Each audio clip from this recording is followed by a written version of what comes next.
Han Wu had awakened the weakest class in history, the locust kin. Naturally, this made him the perfect target for the rich kids in his class to bully.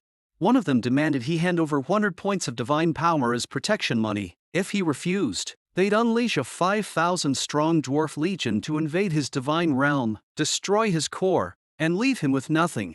This world was one where everyone had a chance to become a god. People were ranked based on their divine power, divine beings, demigods, true gods, supreme gods, and even god kings. At age 18, everyone would awaken their divine realm and gain their core kin. These kin were ranked by their potential. The lucky ones awakened high-potential kin that could evolve into even stronger beings. But Han Wu, who had transmigrated into this world, awakened the weakest of them all, the locust kin. To turn the tide, he had no choice but to rely on the divine access capsule, a device that allowed him to connect to his divine realm. When he opened his eyes again, he viewed his world from a godlike perspective. Zooming in, he found his core kin, a group of completely useless locusts, hopping around a flat plane. Han Wu brought up his control panel, and a glowing blue screen floated in front of him. To his surprise, 2 special abilities appeared, ones that didn't exist in the original owner's memories. Chosen 1, marked by fate. This ability grants one unique attribute every time a level is gained. Life sacrifice. Sacrifice a living creature to generate a random item of equivalent value, usable once per day. Clearly, Chosen 1 was his cheat as a transmigrator, and life sacrifice was a one-of-a-kind skill on top of that. With these 2 overpowered abilities, maybe, just maybe, he could fulfill his grandfather's dying wish and find his missing parents. But first, he needed to survive the school tyrant's extortion deadline tomorrow. Just then, he made a discovery. The locusts had a terrifying talent, reproduction. Their numbers and breeding speed were downright absurd. In this world, 1 day in the real world equaled 1 year in the divine realm. At this rate, the locusts could produce 4 generations per day.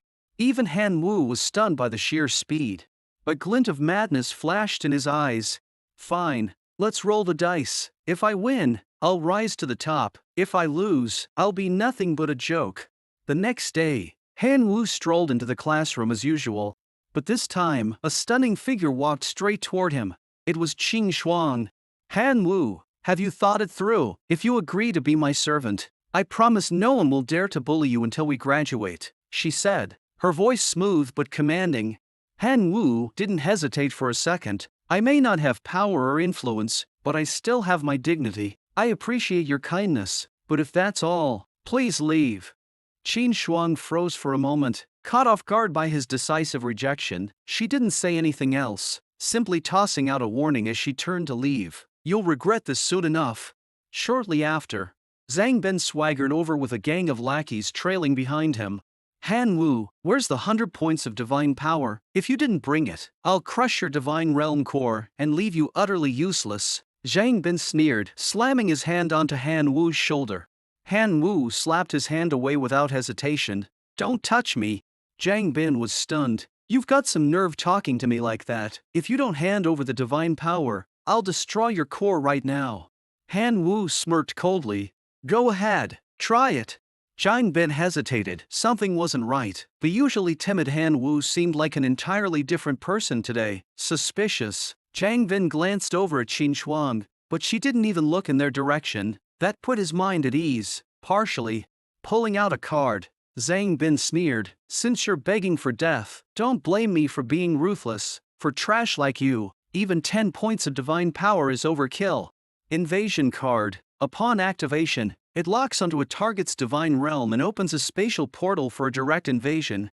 The card gleamed as it activated, shooting a brilliant beam of light toward Han Wu, forcibly pulling his consciousness into his divine realm.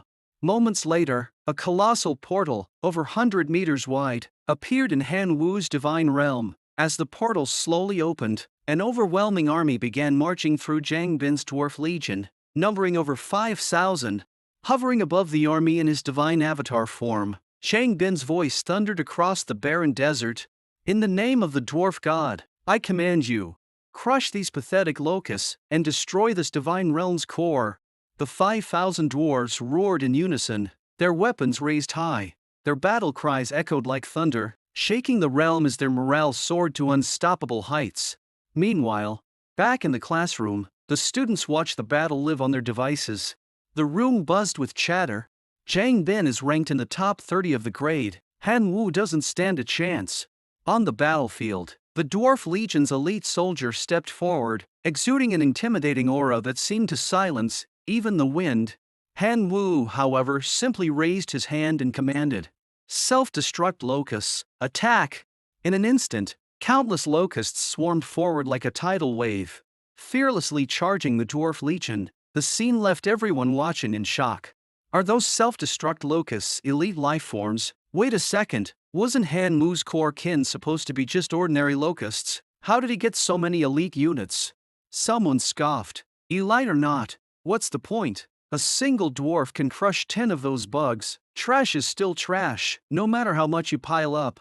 On the battlefield, the dwarves roared in defiance as the locust swarm approached. Raising their weapons high, they charged forward, eager to slaughter. But the moment the two forces clashed, an earth-shattering explosion erupted. The entire divine realm trembled violently as shockwaves rippled across the desert. The truth was, the day before, Han Wu had sacrificed 2 billion ordinary locusts to exchange for an equivalent value reward. When the system panel appeared, it offered him 3 choices. 1,000 elite goblin warriors, powerful but expendable. Spring of Life, a resource to improve the environment and gradually enhance ecosystem quality. Tier Sacred Relic, a relic with the potential to enhance core kin and grant explosive abilities. Han Wu fell into deep thought. The goblin warriors could save him immediately, but they were only a temporary solution. The Spring of Life was an investment in the future, but it wouldn't help with tomorrow's threats. The Sacred Relic, however, could permanently strengthen his core kin. Perhaps this was the key to turning the tide. In the end, Han Wu chose the Sacred Relic. The moment the exchange was complete, he infused the relic into his core kin. As he held the heart of detonation, it shattered instantly, releasing a burst of explosive energy that spread through his entire kin. The transformation was astonishing. Some of the locusts grew to twice their original size, evolving into the all-new self-destruct locusts, Selite lifeforms. Han Wu picked up one of the newly transformed self-destruct locusts, his curiosity brimming. "Let's test this out." Explode! He hurled the locust forward with all his might. Boom! A deafening explosion erupted, its power rivaling a grenade. Though it was far from enough to wipe out the Dwarf Legion, Han Wu's eyes sparkled with confidence as he gazed at the seemingly endless swarm of self-destruct locusts. If I pile up enough of these, things might get interesting. The scene shifted back to the battlefield. As the smoke cleared, over half of Zhang Bin's 5-strong Dwarf Legion lay dead. The remaining elite dwarves were heavily injured, barely able to stand, let alone fight. Meanwhile, the sky swarmed with 50,000 self-destruct locusts, their red bodies blotting out the sun. On the ground, an endless mass of ordinary locusts covered the land, over 90 million in total. The battle was already decided. Watching this unfold, Qin Xuan's eyes lit up with excitement. This guy, he's actually kind of interesting. The Crimson Swarm descended once more. Even the elite dwarfs, known for their resilience, trembled in fear as the endless sea of locusts surged toward them. Zhang Bin's face turned pale, gritting his teeth. He shouted, "All dwarves, retreat to our divine realm now." But Han Wu smirked coldly. "Run? You think I'll let you off that easily?" Tapping into the locust's natural flight ability, he commanded the swarm to follow the dwarves through the portal. In moments, the 90 million locusts surged into Zhang Bin's divine realm like a black storm, fearlessly sacrificing themselves to blow everything in sight to ashes. Hovering in the sky in his divine avatar form, Zhang Bin refused to back down. His voice thundered with desperation.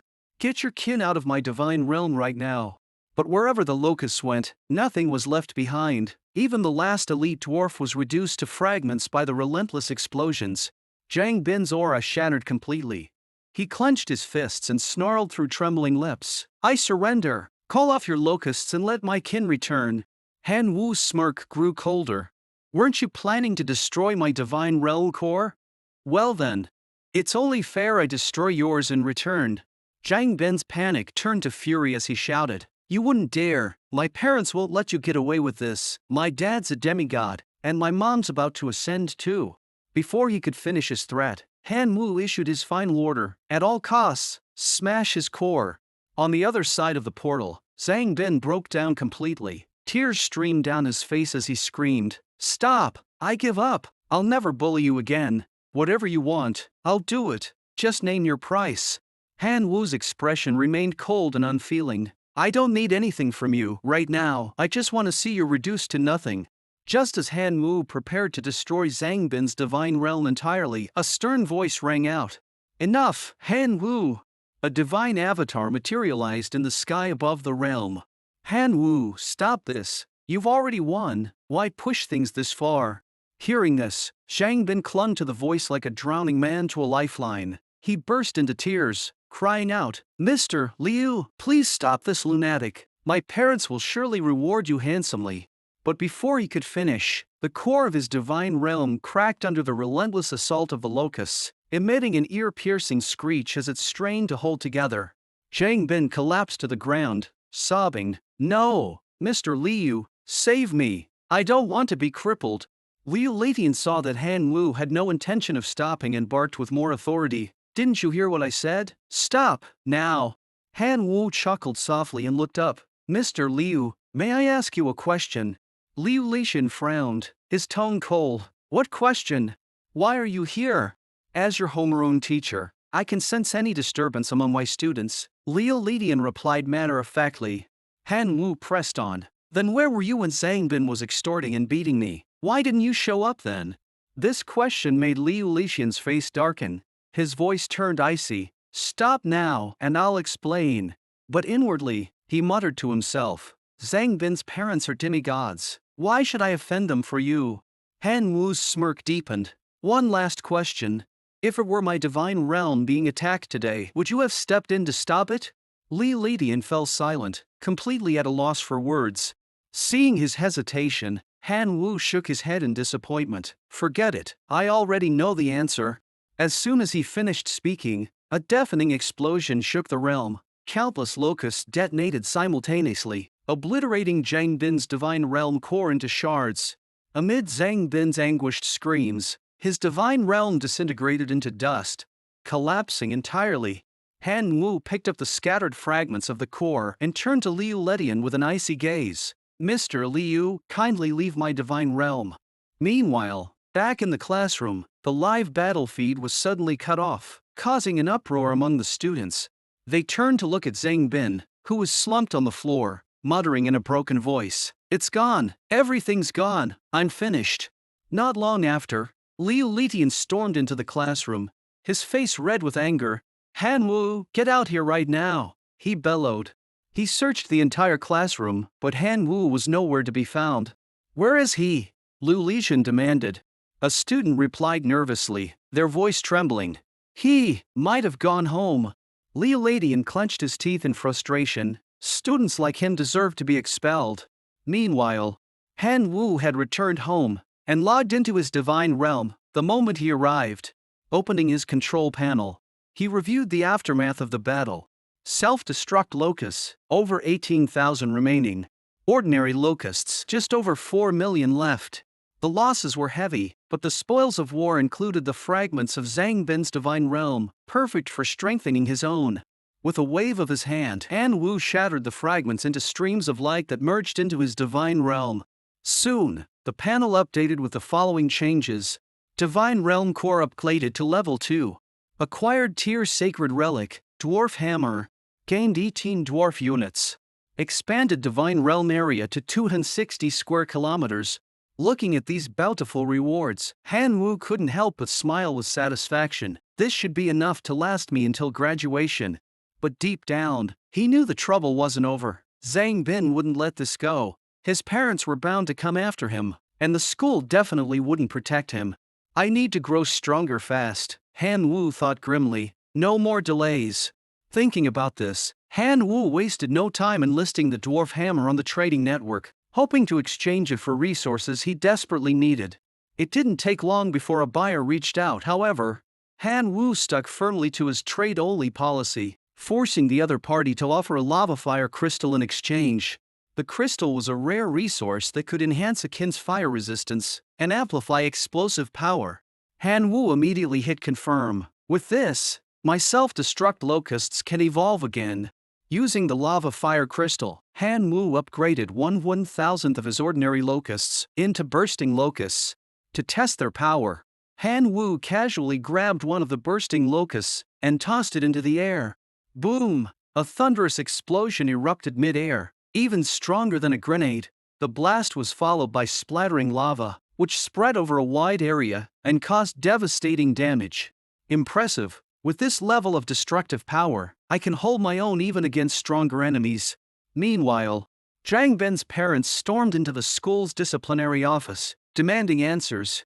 The disciplinary director remained calm as he explained, "Based on our investigation, this divine realm invasion was initiated by your son, Zhang Ben. Moreover, his repeated bullying of classmates is a clear violation of school rules." Zhang Bin's father's face darkened with rage. "Are you saying this is all my son's fault? That the school bears no responsibility?" His mother, equally furious, raised her voice. "The student who destroyed my son's divine realm core must be punished. The school must expel him." At this moment, Han Wu was in his divine realm, repeatedly using his growth acceleration ability to rapidly multiply the number of bursting locusts. Just as he was about to activate Life Sacrifice, a video request suddenly popped up. Han Wu glanced at it and saw it was from the school administration. After a brief hesitation, he chose to accept the call. "Hello, Han Wu, this is Director Xu." A calm voice came through the screen. "Zhang Bin's parents are at the school, demanding punishment for you." Xu Mei proceeded to explain the situation in detail, recounting everything that had transpired. Zhang Bin's mother was adamant that Han Wu should be expelled, but Xu Mei firmly refused.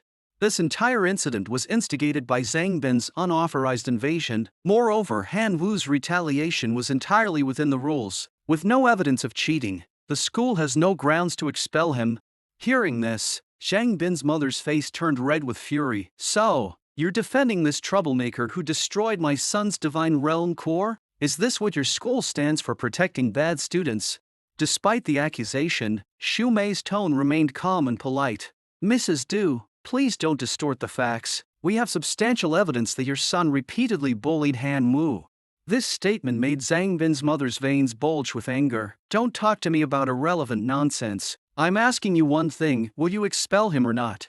Xu Mei's expression didn't waver. "I'm sorry, but we cannot do that." At this, Zhang Bin's father let out a cold snort and delivered a thinly veiled threat. "Director Xu, I'm willing to accept that the school won't expel Han Wu, but as the aggrieved party, I must have my revenge. If you refuse even this modest request, then I won't bother showing any respect for the school's reputation anymore." The scene shifted back to reality. Xu Mei looked at Han Wu and said, "Zhang Bin's father plans to lead a 1,000-strong team to invade your divine realm, regardless of the outcome. They've agreed not to pursue the matter further. This is the best protection the school could negotiate for you." She paused for a moment before adding, "However, this 1,000-man team, led by a demigod, has the combat strength of an ordinary student army of 50,000. Han Wu, can you handle it?" Han Wu nodded lightly, his tone calm. "Thank you, Director Xu. I'll come to school tomorrow and face this challenge." After ending the call, Han Wu knew time was of the essence. He had to launch his second life sacrifice immediately. With a wave of his hand, a massive life sacrifice array appeared overhead, instantly absorbing 4.8 billion locusts into its glowing vortex. Moments later, the system panel presented 3 new options. The quality of these choices far surpassed those from the first sacrifice. After a brief moment of thought, Han Wu decisively selected the third option. Summon hero Zhan Tai Jian Feng. A moment later, an elderly figure appeared before him. The old man was frail yet imposing, with 2 pairs of arms and an aura of authority radiating from his thin frame. Zhan Tai Jian Feng, Swordwind Clan, heroic life form. The elder's piercing eyes locked onto Han Wu as he spoke respectfully. "Oh God, I require a sword. As a member of the Swordwind Clan, I cannot wield my full strength without one in hand." Han Wu nodded in agreement. "Of course, a top-tier weapon is a must for you." He accessed the trading network, calculating his resources carefully. With the faith power generated by cultivating my locusts over the past 2 days, I've accumulated 1 point of divine power for every billion faith points, including the divine power left from my previous land sales. I now have 54 points in total. Without hesitation, Han Wu placed an order for a faith class weapon, Storm Great Sword. Equipment tiers: ordinary gear, basic weapons with no energy infusion. Faith class gear, infused with special effects, ideal for combat support. Divine power gear, enhanced with large amounts of divine power in crystals, imbued with a soul, and capable of growth. Divinity class gear, usable only by gods, symbolizing ultimate power and authority. When Zhantai Jianfeng took the Storm Great Sword, he gave it a light swing. In an instant, razor-sharp wind blades erupted forward, slicing through the air with terrifying power. Even the residual force of the sword's wind alone displayed astonishing might. However, after a brief pause, Zhantai Jianfeng spoke again, making another request to Han Wu. "Oh God! For me to wield my full power, I will require 3 more weapons of this caliber." Han Wu froze upon hearing the request. Internally, he couldn't help but rant. Does he think divine power points grow on trees? 3 more Storm Great Swords? Easy for him to say. But as he thought about the demigod-led 1,000-man army he'd have to face tomorrow, he knew there was no room for compromise. Buying weapons isn't something I can afford to take lightly, Han Wu muttered to himself. Taking a deep breath to steel his resolve, he finally dialed Qin Shuang's number. At this moment, Qin Shuang was meditating in her divine realm. Countless thunder sparrows fluttered gracefully around her.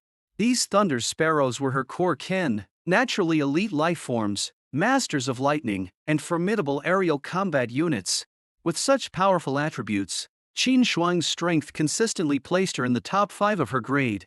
Yet her focus wasn't on the thunder sparrows. Instead, she was lost in a memory. She recalled a moment from her childhood. She had accidentally fallen into a lake during elementary school. As she struggled, on the verge of drowning, a small figure leapt into the water and dragged her to safety. That boy had even performed CPR, pulling her back from the brink of death. That boy was Han Wu. Since that day, Qin Shuang had kept a quiet eye on him. But this dense blockhead never seemed willing to accept her help. That idiot. He totally deserves to be crushed under pressure, Qin Shuang muttered through gritted teeth. My grandfather is a true god, and I have 23 demigods in my family. You think I can't protect you? This is straight out of a CEO falling for a poor guy romance trope. As she huffed and puffed to herself, a video request suddenly popped up. The caller eyed read, Han Wu. Qin Shuang froze, startled, but quickly accepted the call. Her tone was as haughty as ever, laced with her usual tsundere attitude. What? Have you finally changed your mind and decided to become my servant? Han Wu cut straight to the point. I'd like to borrow some divine power. Qin Shuang raised an eyebrow and shot back. Borrow divine power? What do you plan to pay me back with? That trashy kid of yours? She let out a cold laugh, continuing her mockery. Don't let winning Zhang Bin's invasion battle get to your head. Your self-destruct locusts barely qualify as elite life forms. They're practically worthless. Hearing this, Han Wu's expression turned icy. Without another word, he hung up the call. Forget it. Sorry to bother you, he said curtly before disconnecting. This turn of events left Qin Shuang completely caught off guard.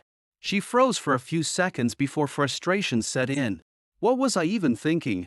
Why did I blurt out something so mean? That's not what I meant at all. Did he misunderstand me? Of course, he did. After an intense inner struggle, Qin Shuang finally decided to take the initiative and call Han Wu back. When the video connected, Han Wu appeared calm, his tone carrying a subtle edge of control. Hello, what is it? He asked casually. Qin Shuang's cheeks turned red as she huffed. How much do you need? Send me your account info. A few minutes later, Han Wu successfully used the borrowed divine power to purchase the 4 remaining Storm Greatswords. Fully equipped, Zhantai Jianfeng immediately demonstrated even greater combat prowess. As a result, Han Wu's faith level rose by 1 tier, upgrading him from general follower to true believer. The next day, Han Wu teleported directly to the classroom, his arrival immediately drawing the attention of the entire class. He actually dared to show up. Isn't he afraid that the demigod's 1,000-man army will crush his divine realm core? I can't wait to see if he stays this calm when it all falls apart.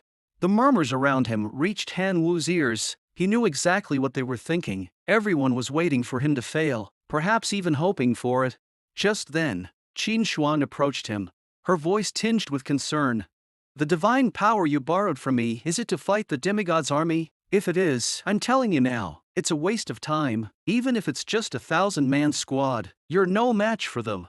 Han Wu simply shook his head, replying calmly, I don't have any other choice. Qin Xuan leaned in closer and whispered, if you're willing to become my servant, I can have my family put pressure on Zhang Bin's father. His family only has one demigod, but my family has a true god and 23 demigods. He wouldn't dare disobey. But Han Wu shook his head again and firmly refused. I appreciate your kindness, but you should head back. I need to prepare for the demigod's 1,000-man army. Meanwhile, in a shadowy corner of the classroom, a pair of jealous eyes were locked onto Han Wu. Why does he get all of Qin Xuan's attention? That loser, that piece of trash. He needs to die today. Before long, the classroom door opened, and homeroom teacher Liu Litian entered with Zhang Bin's parents in tow. He fawned over them, bowing and scraping, his voice filled with obsequious enthusiasm. Please, come in. Then, pointing toward Han Yu, he plastered on a fake smile and said, That's him, Han Wu. Han Wu watched Liu Litian's shameless display, and couldn't help but feel a pang of helplessness. The moment Zhang Bin's mother laid eyes on Han Wu, she exploded with rage. Charging toward him, she shouted, You little bastard, you destroyed my son's divine realm. Let's see if I don't tear you apart. Zhang Bin's father, Zhang Gang, quickly grabbed her arm, stopping her. His tone was icy as he said, Don't break the school's rules. Homeroom teacher Liu Litian, eager to ingratiate himself with Zhang Gang and his wife, barked like a sycophant. Han Wu, why aren't you stepping forward to face your punishment? Don't waste Mr. Zhang Gang's time. Han Wu smirked inwardly, fully aware that Liu Litian was trying to curry favor with Zhang Gang to secure some personal gain. With a calm expression, Han Wu replied, I'll wait for Director Shumei to arrive as a witness. This remark made Liu Litian almost jump out of his skin with rage. You think a trivial matter like this deserves Director Shumei's presence? I'm already giving you enough respect by being here. Start now, or don't blame me for being rude. But before he could finish his threat, Shumei's figure appeared at the classroom door. Her tone was icy. Mr. Li Yu, and who exactly are you planning to be rude to? Liu Litian's bravado deflated instantly. He plastered on a smile and said, Oh, Director Shumei, there's no need to trouble you with such a small matter. I was just, disciplining one of my students. Shumei let out a cold snort. Mr. Liu, remember, you're a teacher, not a lapdog for some demigod. Do I make myself clear? Zhang Gang frowned, his patience wearing thin. He cut them off abruptly. Now that Director Shumei is here, let's get this over with. Shumei turned to Han Wu, her tone calm but laced with concern. Han Wu, are you ready? Han Wu nodded, his voice firm. I'm ready. With Shumei's approval, Zhang Gang could no longer hold back. He immediately activated an invasion card, summoning his 1,000-strong army into Han Wu's divine realm. At the same time, Han Wu was forcibly pulled into his divine realm once more. A massive portal, over 10 meters tall, appeared in Han Wu's divine realm. Through it marched a 1,000-strong army, their formation vast and intimidating. Leading the charge was a wolf rider captain, an extraordinary lifeform imbued with supernatural strength. Behind him, the rest of the wolf riders, all elite lifeforms, followed closely. These wolf riders were hybrids of green beastmen and their dire wolves, each fully equipped with high-grade armor and radiating an aura of bloodthirsty menace. The spectators watching from outside gasped in shock. Han Wu is finished this time. Wolf riders. Each wolf rider consists of one green beastman and one dire wolf, with their combat power calculated separately. The entire 1,000-man wolf rider corps, effectively 2,000 combat units, stormed into Han Wu's divine realm. At the same time, Zhang Gang's demigod avatar materialized in the sky, his voice cold and merciless. You little bastard, yesterday, you destroyed my son's divine realm core. Today, I'll make you pay in blood. In the classroom, Shumei's expression turned to one of shock. The wolf riders count as 2 combat units per rider. On paper, it's a 1,000-man army, but in reality, it's 2,000 combat units. Qin Shuang scoffed, her voice dripping with disdain. A demigod stooping to such tricks just to bully a student? How pathetic. On the battlefield, Zhang Gang's cold voice echoed through the realm. Wolf riders charge. Thousands of bloodthirsty dire wolves surged forward, their howls chilling and their murderous intent palpable. Behind Han Wu, 8 million locusts erupted into the air like a red cloud, blotting out the sky as they swarmed toward the charging wolf riders. In an instant, the two forces clashed, locusts meeting wolves both in the air and on the ground. The moment they collided, the battlefield exploded into a chaotic, deafening battle, the sounds of combat reverberating through the divine realm. Han Wu's swarm of locusts had already sacrificed over 1 million to hold back the Wolf Rider army, but all they managed to inflict were minor injuries on a few riders. The sight caused a stir among the spectators. If he'd been given more time to grow, the outcome might have been different, someone lamented. Even Liu Lixin, who usually mocked Han Wu, couldn't help but express some admiration. He's undeniably talented. If not for this insurmountable obstacle, he might have made a name for himself at school. Before he could finish, a student suddenly cried out, "Look! What's that?" In Han Wu's divine realm, the clouds in the sky began to buzz ominously. The wolf riders at the front sensed the impending danger and halted in their tracks. The next moment, a torrent of bursting locusts rained down from the clouds like meteors. The wolf riders had no way to escape. As the bursting locusts detonated, their explosive power was immense. Not only did the blasts deal massive damage, but they also unleashed torrents of molten lava, causing devastating splash damage across the battlefield. Even the heavily armored wolf riders suffered heavy casualties, and the tide of the battle shifted dramatically. In the classroom, the students and teachers watching the livestream were dumbfounded. What kind of locust is that? Its explosions are massive, and the lava splash is devastating. Is it an extraordinary life form? Someone wondered aloud. Xu Mei quickly turned and asked, "Does anyone here have a detection ability? Find out what kind of locust that is, and share its information immediately." A student stepped forward, activating their detection skill. Moments later, they exclaimed, "I've got it! They're called bursting locusts, and they're elite life forms." Xu Mei's face filled with shock. She thought to herself, Han Wu was always dismissed as having awakened a trashkin, but he's been hiding a trump card like this the entire time? On the battlefield, Zhang Gang's demigod avatar hovered in the air, a cold sneer etched across his face. "Do you really think this is enough to wipe out my wolf riders? Keep dreaming." With a single command, the wolf rider captain let out a feral howl, unleashing his extraordinary power, Frost Aura.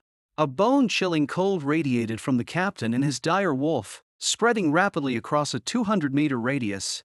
The temperature plummeted instantly, creating an icy barrier that sealed off the bursting locusts from the wolf riders. Even the lava splashes from the explosions were rendered useless, unable to penetrate the freezing shield. The molten lava accumulating on the ground solidified in mere moments, turning into blackened, lifeless rock. The spectators erupted into chatter once more, their opinions overwhelmingly one-sided. As expected of a demigod, there's no way he'd fall for such cheap tricks. Han Wu's locust swarm was dwindling at an alarming rate. Less than 500,000 remained, and the situation seemed completely hopeless. The surviving wolf riders, now fewer than 200, launched yet another charge. Zhang Gang hovered above the battlefield, his expression cold and mocking. "You little bastard, I'll show you what despair really feels like. Once your core shatters and your divine realm collapses, the school will have no choice but to expel you. After that, your life will be mine to control." With his command, the remaining wolf riders surged toward Han Wu's divine realm core in a frenzied assault. In the classroom, Director Xu Mei watched the scene unfold. As if she could already foresee Han Wu's defeat, she closed her eyes and let out a soft sigh. "It's over." But then, Qin Shuang suddenly noticed something unusual near the core. "Wait, what's that? Who's standing in front of the core?" Inside the divine realm, a lean figure stood tall before Han Wu's core. He had flowing white hair and 4 arms, each gripping a storm great sword. Each storm great sword costs 50 divine power points. 4 of them means 200 points. Isn't Han Wu an orphan? Where did he get so much money? The spectators murmured in astonishment. But what shocked them even more was that this figure wasn't an ordinary life form. Director Exumay's expression turned serious as she spoke after a moment of thought. That's a member of the Swordwind clan, a naturally extraordinary life form. A student scoffed dismissively. So what? The Wolf Rider captain is also an extraordinary life form. As long as he keeps that Swordwind guy busy, the remaining Wolf Riders will break through the defenses and smash Han-Wu's core. Exumay frowned, her tone sharp and severe. This is no ordinary extraordinary life form. That member of the Swordwind clan is a genuine heroic life form. On the battlefield, Sang Gang's expression grew increasingly grim. His gaze fixed on the Swordwind clan, a mix of jealousy and greed boiling inside him. I've worked hard for decades, and only managed to raise one heroic life form. But this kid? He's just a high school senior. Why does he get such an exceptional kin? Clenching his teeth, he growled under his breath. Take him! I must take that heroic life form for myself. Once I shatter Han-Wu's divine realm core, that Swordwind clan will belong to me. Facing the charge of nearly 200 Wolf Riders, a sharp glint flashed in Zhan Tai Jianfeng's eyes. The 4 storm greatswords in his hands trembled slightly, emitting a bone-chilling glow. With a swift motion, Zhan Tai Jianfeng swung all 4 swords simultaneously, unleashing a basic skill, Storm Slash. In an instant, Wolf Riders, both their beast mounts and their riders, were cut down together, as if caught in the blades of a battlefield meat grinder. Sword energy swept across a 100-meter radius, the air itself splitting into razor-sharp wind blades. Every Wolf Rider charging forward was cleaved cleanly in two. Sensing the dire situation, the Wolf Rider captain let out a furious howl. Activating Frost Aura once again, he unleashed a wave of freezing cold that spun across a 200-meter radius. The biting chill instantly froze Zhan Tai Jianfeng's legs in place, immobilizing him temporarily. Seizing the opportunity, the Wolf Rider captain barked out orders. All units, charge! The surviving Wolf Riders surged forward in unison, their momentum overwhelming as they closed in to surround Zhan Tai Jianfeng, intent on taking him down. Despite the encirclement, Zhan Tai Jianfeng's expression remained cold and unshaken. Raising all 4 storm greatswords, he crossed the blades and spoke calmly. Original skill, Iron Slicing Technique, activate. As his words echoed across the battlefield, a ferocious gale erupted overhead. The energy within the 4 storm greatswords surged to unprecedented levels, forming a massive vortex radiating destructive power. The sky darkened instantly, the howling winds resembling the cries of ghosts and wolves. At the vortex's center, the 4 swords spun rapidly, releasing waves of crushing energy. In the next moment, the vortex exploded outward with catastrophic force, devastating the terrain for miles around. The entire battlefield was left as a massive crater. All of the elite Wolf Riders were reduced to ash in an instant. The scene left every teacher and student watching in stunned silence. Oh my God! Heroic life forms are unbelievably powerful, one student finally exclaimed, unable to contain their awe. On the battlefield, the Wolf Rider captain, an extraordinary life form, had been caught in the aftermath of the attack. His lifeless body lay still, resting peacefully on the ground. At this moment, Sang Gang's face was ashen with rage. Come forth, Wolf Rider General, flatten this divine realm. Soon, a towering figure stepped through the portal. It was the Wolf Rider General, a heroic life form on par with Zhan Tai Jianfeng. His eyes burned with killing intent, and his presence was so overwhelming that the air seemed to freeze around him. Just as Sang Gang was about to issue his next command, a commanding voice suddenly interrupted his thoughts. Demigod, are you planning to break your promise? Zhang Gang immediately looked up and saw the avatar of the true God Principle. His once fiery demeanor deflated in an instant, and he replied in a subdued voice, No, I wouldn't dare. He turned back to the Wolf Rider General and gave a reluctant order. Retreat! The principal's gaze swept over Han-Wu before lingering on Zhan Tai Jianfeng. He murmured softly, Impressive! With that, his figure dissipated into the air. After the battle ended, Zhang Gang and his wife quickly teleported out of the classroom. Meanwhile, the expressions of the students and teachers watching Han-Wu had completely changed. Director Exumay approached Han-Wu, her tone carrying a hint of warning. Han-Wu, heroic life forms are powerful, but they're not invincible. With your current strength, You're still far from breaking into the top 3 of the grade. Han Wu nodded earnestly before replying, Director Shu, I have one more request. I'd like to switch classes. Liu Ladian was stunned by Han Wu's request. He tried to persuade him to stay. Han Wu, I admit, I haven't given you enough attention before. I promise I'll guide you better moving forward, and I'll allocate more resources to you. Please, give me a chance to make things right. However, Han Wu's tone was unwavering. I want to transfer to another class. Liu Ladian had secretly hoped to ride on Han Wu's rising fame, knowing that with steady growth, Han Wu was bound to gain admission to a top-tier university. Xu Mei spoke up with a hint of hesitation. Han Wu, switching classes isn't as simple as you might think. The school has its regulations. If you truly want to transfer, you'll need to pass a test assigned by the school. If you succeed, I'll personally handle your transfer paperwork. Before anyone could respond, Qin Shuang stepped forward with determination. Director Xu, I'd like to apply for the test too. Liu Ladian forced a smile. Qin Shuang, if there's something you're unhappy with, just tell me. I promise I'll fix it. There's no need to go as far as switching classes. But Qin Shuang, with her powerful family background, replied coldly, There's nothing I'm unhappy with. I just don't want to stay in this class anymore. Her words had barely landed when Zhang Xiaolong, who secretly admired her, also applied for the transfer test. Director Xu, I'd like to take the test too. Liu Litian couldn't hold back anymore. Zhang Xiaolong, you're the class president. Why are you jumping into this?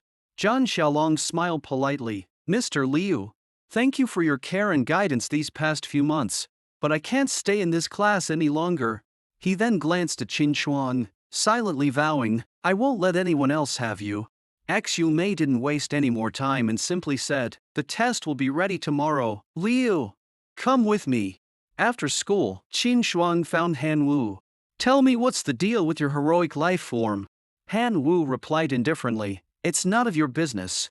Qin Shuang grew frustrated. Of course it's my business. You owe me 150 divine power points. If you can't repay me, you'll have to become my servant to clear your debt.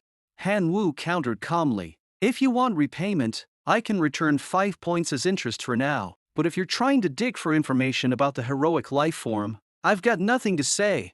Without waiting for Qin Shuang's response, Han Wu teleported out of the school, leaving her standing there, gritting her teeth in anger and muttering curses. Not long after returning home, Han Wu entered his divine realm using the god login pod. Although the locust's reproductive abilities were astonishing, the aftermath of the intense battle was evident. The self-destruct locusts had only recovered to 1 million, while the bursting locusts had dwindled to a mere 30,000. At that moment, Jan Taiji and Feng descended from the sky and reported, Oh great God, some wolf riders have escaped and are hiding in the mountains. Shall we eliminate them? Han Wu weighed his options. Some of the wolf riders survived. There are still Downsons left. Leaving Zhang Gang's kin alive will only cause trouble in the future. I need to get rid of them, but killing them outright would be such a waste. After a brief moment of consideration, Han Wu issued his command. Capture them alive. I have a use for them. Jan Taiji and Feng nodded, and disappeared instantly. 2 hours later, all the escaped wolf riders, Downsons in total, were bound and kneeling before Han Wu. Without hesitation, Han Wu sacrificed 10 billion ordinary locusts and 24 wolf riders in his divine realm. 3 options immediately appeared before Han Yu. Alpha Battle Armor. Blueprint for a Level 1 Great Forge. 3 Watchtowers.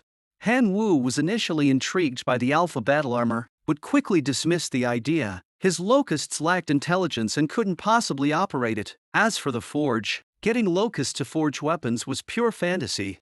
The watchtowers, a quick glance at his divine realm's modest size made it clear they were unnecessary. As he hesitated, a thought suddenly struck him. What about the dwarves I captured from Zangbin? How are they doing now?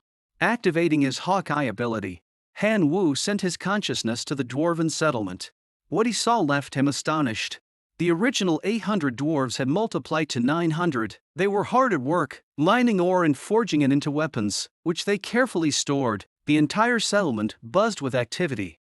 At that moment, an elderly dwarf noticed Han Wu's consciousness and exclaimed excitedly, Oh great God! Thank you for blessing us with such a wonderful life. Han Wu couldn't help but marvel.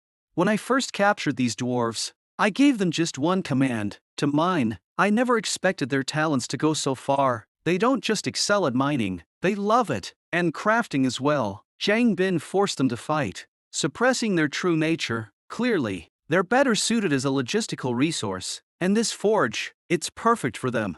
With his decision made, Han Wu immediately placed the great forge in the dwarven settlement. The dwarves erupted in cheers, shouting, "The god has bestowed divine blessings upon us." Meanwhile, Liu Leitian was in a meeting with the other homeroom teachers of the same grade. Everyone, regarding the transfer tests for Han Yu and the other two students, the school has entrusted us with the authority to oversee the tests. Any thoughts? One of the homeroom teachers smirked and said mockingly, "What's there to think about? Of course, we should thank you, Mr. Liu, for your generosity. Letting 3 top students transfer, what a great gift for us." Liu Leitian ignored the sarcasm and responded calmly, "I don't care how Qin Shuang and Zhang Xiaolong's tests are handled, but as for Han Wu, I insist on raising his test difficulty to the maximum level. A student who disrespects their teacher deserves harsh punishment." Hearing this, the other homeroom teachers nodded in agreement.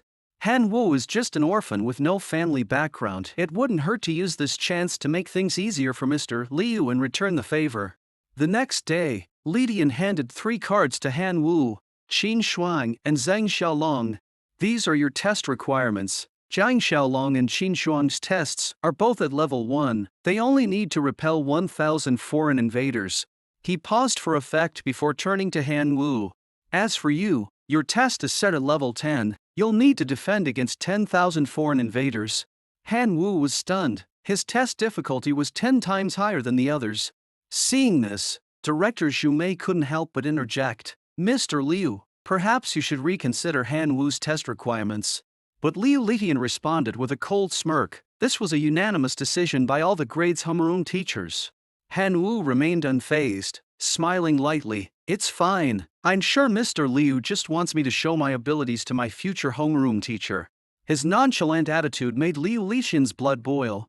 Gritting his teeth, he cursed inwardly, "Just you wait, kid. Don't get cocky." At that moment, Qin Shuang stepped forward and tried to persuade Han Wu. "My offer still stands. If you agree to become my servant, I guarantee that no one in this school, besides me, will dare to bully you." Han Wu noticed her peculiar fixation on making him her servant and smiled faintly. "I appreciate your kindness. Let's talk after the test." Being rejected again, Qin Shuang pouted in frustration. "You're so ungrateful," she muttered. This scene didn't escape Zhang Xiaolong's notice. Seeing Qin Shuang's irritation, he was ecstatic. "Han Wu, just wait to embarrass yourself." The test was about to begin. 10,000 elite goblins poured into Han Wu's divine realm through a portal. For Han Wu, these 10,000 goblins were more of a headache than Zhang Gang's wolf cavalry, who were semi-divine. The students outside started gossiping. "I heard Han Wu's test difficulty is the highest. He really pissed off Teacher Liu. Let's see how this plays out." At that moment, Han Wu cursed inwardly, "Damn Leitian, can you just act like a decent person for once? Goblins with high fire resistance, and 10,000 of them. This is going to be tough." Liu Leitian, standing off to the side, chuckled to himself. "Han Wu, don't blame me. You rejected my kind offer. 10,000 goblins should be enough to flatten your divine realm." Other class instructors, who were friendly with Liu, eagerly congratulated him. "Teacher Liu, congratulations, your grudge is finally settled." Liu Leitian sighed dramatically. "What grudge? After this test, Han Wu will surely understand the kind intentions of us teachers." Xu Mei, not bothering to listen to Liu Leitian's fake sympathy, quietly cheered for Han Wu. "Go, Han Wu!" On the battlefield, things were about to get intense. Inside Han Wu's divine realm, 2 billion locusts filled the sky, descending on the goblin army. But the goblins weren't going down easily. They quickly conjured fireballs, blasting the locusts out of the air one by one, reducing them to ash in an instant. Han Wu's divine avatar watched all this unfold and realized that ordinary locusts were no match for the goblins. With a swift wave of his hand, he commanded 5 million self-destruct locusts to attack. Under the cover of the regular locusts, the self-destruct locusts launched a terrifying suicide attack, but all they managed to take out were 400 goblins. Meanwhile, Qin Shuang and Zun Xiaolong stepped out of the landing pod, clearly having completed their level 1 test. Xu Mei couldn't help but think, locusts are low-level creatures, no matter how you train them, they can't beat goblins, this is looking bad. Han Wu had no choice but to pull out his trump card. After finally gathering 400,000 bursting locusts, he sent them charging at the goblin army under a rain of fireballs. After they self-destructed, a sea of magma turned the whole area into a hellish lava field, wiping out 3,000 goblins in an instant. However, due to the goblins' high fire resistance, the remaining 6,000 goblins continued their march toward the core of Han Wu's divine realm. The teachers and students outside were all convinced, Han Wu is done for. Sure, he still has that hero life form as a trump card, but can he really take down 6,000 goblins? In contrast, Qin Shuang sneered inwardly, he turned me down, it'll serve him right when the goblin army destroys his divine realm core. Xu Mei saw the situation and immediately sent a telepathic message to Han Wu. If you can't hold on, just admit defeat, there's no shame in failure, I believe that given time, you'll rise again. But Han Wu was resolute. Director Xu, since I've decided to change classes, I'll stick to it no matter what, even if I have to sacrifice every last bit of my strength. And besides, I haven't lost yet. At this moment, Zhan Tai Jianfeng swung his 4 storm greatswords, sending violent shockwaves of blades through the air. Any goblin that got too close to the core of the divine realm was struck down with a fatal blow, and waves of goblins fell one after another. However, the goblins at the back remained calm. Taking advantage of Zhan Tai Jianfeng's bloody battle, they summoned fireballs for long-range bombardment. The land around the divine realm core was stained with blood. Even though the hero life form was incredibly powerful, facing the assault of thousands of fireballs, it was still hard to hold his ground. In the end, after Zhan Tai Jianfeng had killed over 5 goblins, he was severely injured, on the brink of death. Liu Litian, witnessing this, was overjoyed. Han Wu, my student, this is the last lesson I'm teaching you, pay close attention. But before he could even savor his triumph, the other class instructors around him suddenly gasped in shock. What is that? At that moment, in front of the divine realm core, over 900 dwarves appeared out of nowhere. Fully armored, the dwarf legion stood at the front, shouting in unison, "We swear to protect with our lives." The dwarves' aura was overwhelming, their growls sounding like a battle hymn, shaking the very air around them. Over 1,000 goblins began to tremble in fear. By the time they realized what was happening, 900 dwarves had already struck with their weapons, cutting down the exhausted goblins. The students watching the battle from the outside were stunned. Isn't that the same core kin that Zhang Bin used before? What a talent! With this ability, he's definitely top 10 in the grade. As the battle inside the divine realm gradually subsided, the last remaining few dwarves claimed victory.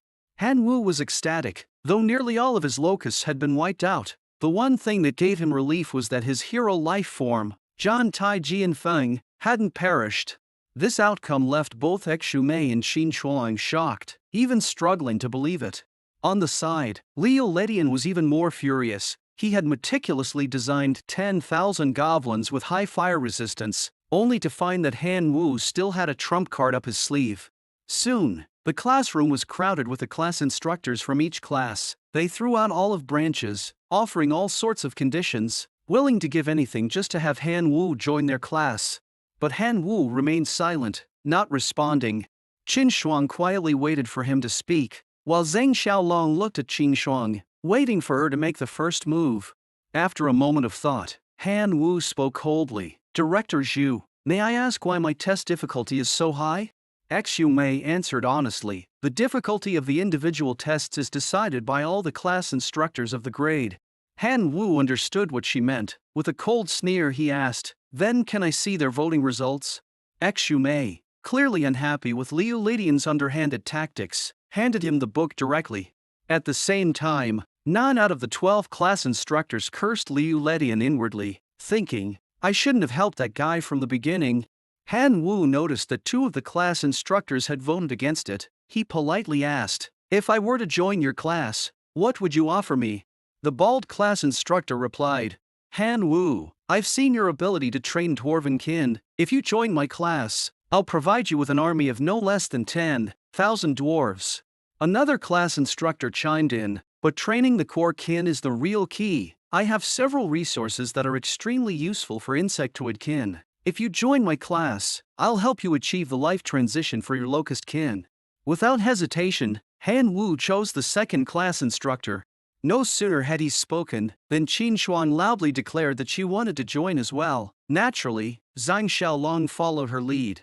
Tian Wen's face was a mix of surprise and delight. With 3 outstanding students suddenly joining, it seemed that this year, he might finally win the award for outstanding teacher. Then, Tian Wen pulled out 3 exchange cards, smiling as he said, come on, join my class. Here's a little gift from your teacher to welcome you. Han Wu received a level 2 building card. Insect nest, covers 1 square kilometer, can hatch 1 million insectoid creatures per year. Effect, perfectly displays the effects of any relics embedded in the insect nest. Han Wu immediately had an idea. If he built the insect nest in his divine realm, and then used the Heart of Explosion and Lava Fire Crystal, both level 1 relics, to empower the nest, the full power of these relics would be perfectly manifested, influencing the insect eggs hatched within. Every year, the insect nest would hatch 1 million bursting locusts. With this thought, Han Wu was so excited that he bowed deeply to Tian Wen. Tian Wen chuckled and said, no need for thanks. The best way to repay me is with even better results. Suddenly, Director Xu announced, everyone, today's test was just a small trial. But the real focus is the unified exam in 7 days. That will determine the resource allocation for each class. I don't need to tell you just how much weight that exam carries.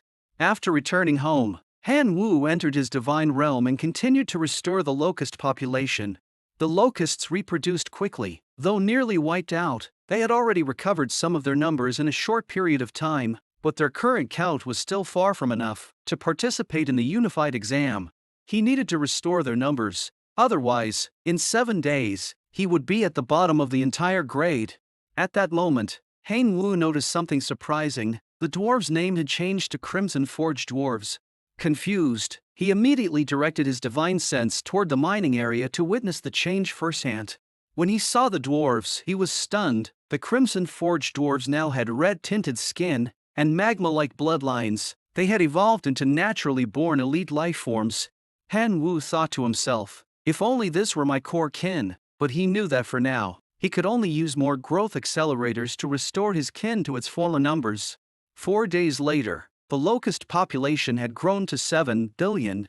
Han Wu clasped his hands together and quietly prayed, please let me get something good this time. With that, he used life sacrifice, converting over 7 billion regular locusts into an immense amount of life energy, which surged into the sacrificial array in the sky. In an instant, 3 options appeared before him. Option 1. Gain a level 2 relic, Gluttony Law. The core kin will gain the ability of gluttony, evolving once they consume food whose total energy exceeds their own energy by 1,000 times. Option 2. Hero Template. Assist an extraordinary life form in advancing to a hero life form. Option 3. A Spark of Divinity. Equivalent to 100 million belief power, roughly equal to 100 million divine power. These options exceeded Han Yu's expectations. Each one would be useful to him, but now, he had to choose the most suitable one. Gluttony Law would turn regular locusts into elite life forms, but the cost of nurturing them was extremely high. Hero Template, in simple terms, would create another hero life form, and a Spark of Divinity was like winning the lottery equivalent to 100 million belief power or divine power.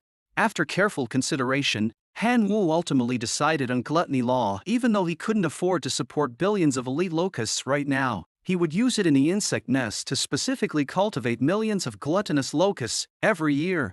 3 days later, Han Wu logged into his divine realm again and was taken aback by the scene in front of him. My God! Are you a giant bug or a giant lizard? He couldn't help but exclaim. I declare, you're a mix of bursting locusts and blasting locusts, he muttered to himself. The next day, Han Wu had just teleported to school when Qin Shuang stopped him. Have you thought it through? Are you ready to be my slave? Qin Shuang sneered. You have no backers, no resources. With your current strength, there's no way you'll stand out among the many demigod offspring. Your locust breeding is impressive, but it's still too weak. You've done well with taming dwarves, but they're not your core kin. Han Wu didn't want to listen any further. I've acknowledged your kindness. As for whether I can make it, we'll see after the exam. Qin Shuang wanted to help him but couldn't bring herself to lower her pride. In frustration, she stood aside. Zhang Xiaolong, watching the entire exchange, silently thought, Han Wu, one day, I will make you completely disappear from Qin Shuang's sight. She will only have eyes for me. At that moment, the class instructor, Tian Wen, announced, this entrance exam is crucial for the distribution of our class's resources. It's very important. I ask everyone to put forth their best effort. Students with excellent results will be rewarded with sacred artifacts, divine realm land, core fragments, kin legions, and other resources. They're all in my hands. If you have the ability, feel free to take them. Tian Wen then read aloud the rules of the exam.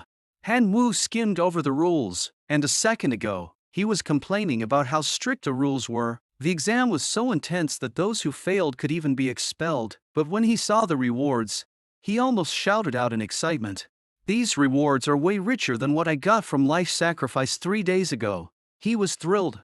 Seeing the other students silent, Tian Wen casually said, the entrance exam begins now. The first round of elimination is about to start. Please get ready, everyone. Soon after, Han Wu and the other students were forcibly teleported into their respective divine realms. Han Wu immediately issued an order. All kin, prepare for battle. As soon as his command was given, the locusts and dwarfs quickly assembled. Just then, out of the thick fog, a group of muscular blood-flesh golems emerged from the teleportation portal. Han Wu was slightly taken aback. Elimination round? Why are the enemies so tough? These blood-flesh golems were regular life forms, but their combat abilities rivaled elite life forms, with tough, leathery skin and immense durability. They were nearly invincible in terms of endurance. The only downside? They were slow. With a wave of his hand, Han Wu ordered 50,000 bursty charge in, initiating a magma self-destruct attack. In an instant, the blood-flesh golems were wiped out, and Han Wu could vaguely smell the aroma of roasted meat. Looks like a feast is coming our way. Crimson Forged dwarves, drag the bodies of these blood-flesh golems back, he commanded. At his orders, the Crimson Forged dwarves scrambled forward, eager to comply. 15 minutes later, the blood-flesh golem corpses were reduced to nothing but bones, consumed by the locusts. Han Wu chuckled. This isn't an exam, it's more like a free buffet. Meanwhile, the teachers watching from the sidelines sighed collectively. Sigh, my class has already lost 20 students, a third of the total. This elimination round really is tough, isn't it? Xu Mei, the head teacher, explained. The principal and the 3 vice principals are on the front lines, battling the abyssal civilization for the plains. There's definitely a reason they chose blood-flesh golems as the elimination exam enemy. We can't speculate too much. At that moment, Tian Wen, a teacher, suddenly exclaimed, Well, the blood-flesh golems, which others dread as a nightmare, have now turned into food for his kin. This kid's got some serious skills. Other teachers were equally amazed. To think there's a kin that can completely ignore the toxins inside the blood-flesh golems. This is a new discovery. It's worth studying. Li Ladian snorted. It's just pure luck, blindly hitting the mark. When it comes to real power, his locusts are just trash. Tian Wen, furious at Liu Lishan's insult toward his student, retorted. Luck is part of skill too. From what I've seen, those locusts aren't weak at all. Sure, they're at the bottom of the elite life forms, but they've still made it into the door. Liu Litian disagreed. Even so, in some ways, there's still no match for goblins. Tian Wen felt he was being shallow and patiently explained. The locusts' real strength lies in their breeding rate. They can multiply 1,000-fold in just 1 year. Liu Litian wasn't backing down. He scoffed. I have a student named Liu Mo, and his kin are goblins. Dare to bet whose final score will be higher? Tian Wen, practically seething, shot back. What's there to be afraid of? Let's bet. Then, Liu Ladian flashed a smug grin. All right, we'll make it 5 points of divinity as the bet. We'll have a proper witness. Tian Wen didn't hesitate for a second. You're on. Liu Lishan couldn't help but smile to himself. Tian Wen, you're going to regret this. Liu Mo's my nephew, and I've given him so many resources. Can you afford to give Han Mu the same treatment? The scene shifts back to the exam venue. The elimination round has just ended, and only 400 seatings remain for the ranking assessment, with 100 Hinterty choosing to quit. The class teachers were unfazed. After all, the difficulty of the final exam was so high that student dropouts were expected. However, when the portal opened, what appeared were walking skeleton soldiers, numbering around 100,000. Upon seeing these weak exam monsters, the teachers couldn't hide their surprise. Is this it? Isn't this just free points? Han Wu looked disappointed. I have over 1 billion famished locusts here. Isn't this just making things harder for me? After saying this, he gave the order for his locusts to attack. Soon, the swarm of locusts turned into a cloud of black and collided head-on with the invading skeleton soldiers. 2 hours later, the battle finally ended. Han Wu squatted down, not even feeling the slightest excitement. This is just a bunch of rookies picking at each other. So boring. However, the second wave of exam monsters were still around 100,000 skeletures, but this time, there were quite a few elite monsters among them, ironbone skeleton soldiers.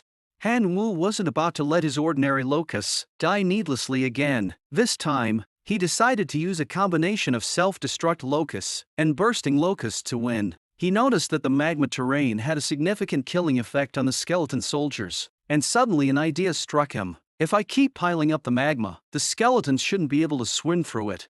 Crimson Forge dwarves immediately began pouring molten lava from the great furnace onto the magma terrain. After the order was given, the Crimson Forge dwarfs standing on the hills began to frantically pour the lava. Soon, the ground near the portal turned into a death zone. Any new skeleton soldier that appeared would be instantly consumed by the boiling lava. This move left the teachers outside in awe. Damn, this kid's idea is really unique. Tianwen smiled proudly. You don't see this genius. This is the kind of talent I taught. Li Tian, standing to the side, sneered. What's so impressive about that? It's just surviving the 7th wave. My student Liu Mo also made it to the 7th wave.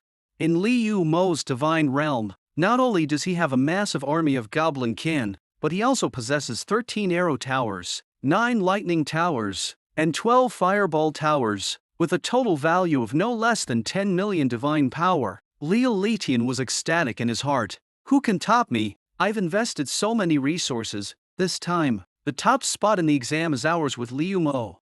Just as he was basking in his own smugness, a loud gasp came from the side. Look at Qin Shuang's divine realm. In Qin Shuang's divine realm, there were 100 lightning towers alone, 300,000 thunder sparrows, elite life forms by nature, and 100 ancient tree giants, superior life forms. The teachers couldn't help but marvel. Qin Shuang's family really has money. They gave her so many resources, just one student, and her trump cards outnumber even the demigods. This is ridiculous. Soon, after 10 intense waves of battle, all the skeleton soldiers were wiped out, leaving only 18 remaining students. The difficulty of the 11th wave of invasion was about to rise dramatically. Suddenly, a figure stepped out of the portal. The teachers reacted the fastest, all gasping in surprise. Oh my god, it's an heroic life form. Ordinary heroic life forms wouldn't make the teachers lose their composure, but this particular one could control bones. Bone manipulator, a skeleton tribe heroic life form, bone manipulation, bone aggregation. As soon as it invaded the divine realm, the scattered bones on the ground seemed to be guided by something, and they all began gathering towards the bone manipulator. These bones were left over from the millions of skeleton soldiers from the previous 10 waves, enough to form a mountain. Under the bone manipulator's control, countless bones fused and transformed, quickly assembling into a giant, mountain-sized bone golem. As soon as the bone golem was formed, it unleashed incredible destructive power. Its punches could shatter mountains, and its stones could crack the ground. The kin that had been dominating before now suffered unprecedented heavy blows. In less than 3 minutes, 8 students lost their core kins, crushed into fragments by a single stomp of the bone golem. The teachers outside were drenched in sweat, murmuring, "This is way too hard." 8 students, overwhelmed by the losses, chose to withdraw from the exam. However, Li Lishan kept his eyes fixed on Han Wu's divine realm, his expression flickering with suspicion. Something's wrong. Why is the bone golem in Han Wu's divine realm so much smaller? That's cheating. The other students' bone golems were massive, like mountains, but Han Wu's was only the size of a small hill at best. Tian Wen quickly noticed the discrepancy. That's because most of the bones in Han Wu's divine realm were burned to ash by the magma. The bone manipulator naturally couldn't exert its full power. At the same time, Zhan Taijian Feng swung 4 storm greatswords, unleashing his self-created technique, Iron Slash, and swiftly wiped out all the monsters from the 11th wave. The system immediately announced, 11th wave invasion, cleared. Meanwhile, Han Wu yawned in boredom, thinking the exam would be tough, but it turned out to be so easy. Li Latian, watching Han Wu's dismissive expression, was instantly furious. This has to be cheating, there's no way. Han Wu must have known the exam content in advance. Tian Wen immediately retorted, don't make baseless accusations. If you have evidence, show it. Li Latian sneered, Tian Wen, you're covering for your student. Be careful, I might report you to the education board. Everyone can see it. Who doesn't notice Han Wu's strange behavior when fighting the skeleton soldiers? Who would bother cleaning up the battlefield after defeating them? Unless he already knew the bone manipulator was going to appear. Clearing the bones on the battlefield would weaken the bone manipulator's strength. I suspect Han Wu knew the exam questions in advance. This is definitely cheating, and the school must investigate it thoroughly. Tian Wen was momentarily speechless, given how suspiciously convenient everything seemed. At this moment, Xu Mei, the director, stepped in to explain, the content of this exam was arranged by the principal before leaving. Even I didn't know the specifics. If Han Wu really had access to the exam questions, it could only have been leaked by the principal Liu Ladian. Do you honestly think the principal would do something that foolish? Upon hearing this, Liu Ladian broke into a cold sweat. I must have been wrong. Han Wu must have just gotten lucky in defeating the bone manipulator. But even if he didn't cheat, his results are still questionable, and it's unfair to the other students. Xu Mei responded angrily, Liu Litian, you're a demigod, and yet you say something so ridiculous. The Divine Realm civilization doesn't teach fairness, it's all about survival of the fittest. Whether Han Wu's success is due to luck or skill, as long as he didn't cheat, his results belong to him. But you, secretly giving your nephew Liu Mo preferential treatment, that's what's truly unfair to the other students. After hearing the truth, Tian Wen was enraged. Bastard, no wonder you wanted to bet with me. Liu Mo is your nephew, but my student Han Wu has already passed the 11th wave exam. Your nephew might not be able to handle it. At that moment, inside Liu Mo's divine realm, all of his defensive towers worth 10 million divine power were destroyed by the bone giant, and his goblin core kin suffered heavy casualties. With no other choice, Liu Mo decided to forfeit. I'm done. This is as far as I can go. I'm withdrawing from the competition. Tian Wen, savoring the moment, smugly said, the result of our bet is clear now. My student Han Wu cleared the 11th wave, while Liu Mo got stuck here. You're not going to back out of the 5 divine points, right? Liu Litian, not daring to backtrack in front of everyone, replied, Tian Wen, please hold on to those 5 divine points. I promise, one day, I'll get them back. An hour later, the 13th wave invasion ended and only 3 students were left. Han Wu, Qin Shuang, and Wang Fei. But who would come in first was still up for grabs, depending on the upcoming performance. Soon, the 14th wave of monsters invaded. Wang Fei's core kin suffered major losses, and in the end, he had no choice but to quit, securing 3rd place. By the 16th wave of invasion, Qin Shuang's core kin, the Thunder Sparrows, were completely exhausted. Her lightning towers were severely damaged, and 6 of her ancient tree giants had been killed. Realizing she couldn't hold out against the next wave, she chose to forfeit voluntarily. At this point, Han Wu had firmly claimed the once place in the entire grade.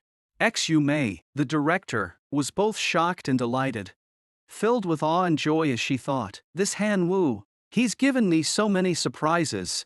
At this moment, Han Wu was fully immersed in the exam, completely unaware of the results. He had been battling the invading monsters non-stop, until the 20th wave. Faced with the massive swarm of blasting locusts, the 5,000 skeletal knights of extraordinary life forms suffered heavy losses. The bone manipulator attempted to gather the scattered bones to summon a bone giant for a counterattack.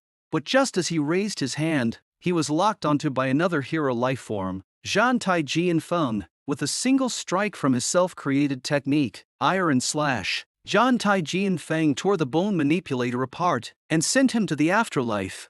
The 20th wave ended, and the 21st wave was about to begin, bringing with it a significant increase in difficulty. As the prompt sounded, a strong aura of death spread from the portal, and the temperature around them suddenly dropped. Soon, a magnificent white bone throne emerged from the portal, with a skeletal lord sitting on it. Her bone-white body was striking, and her chest stood out notably. Han Wu, who had been yawning the whole time, suddenly snapped awake. That chest is way too big, he thought, realizing that he couldn't possibly defend against this wave of invasion. He decisively chose to forfeit. He figured he wouldn't even be able to withstand one of the skeletal lord's attacks.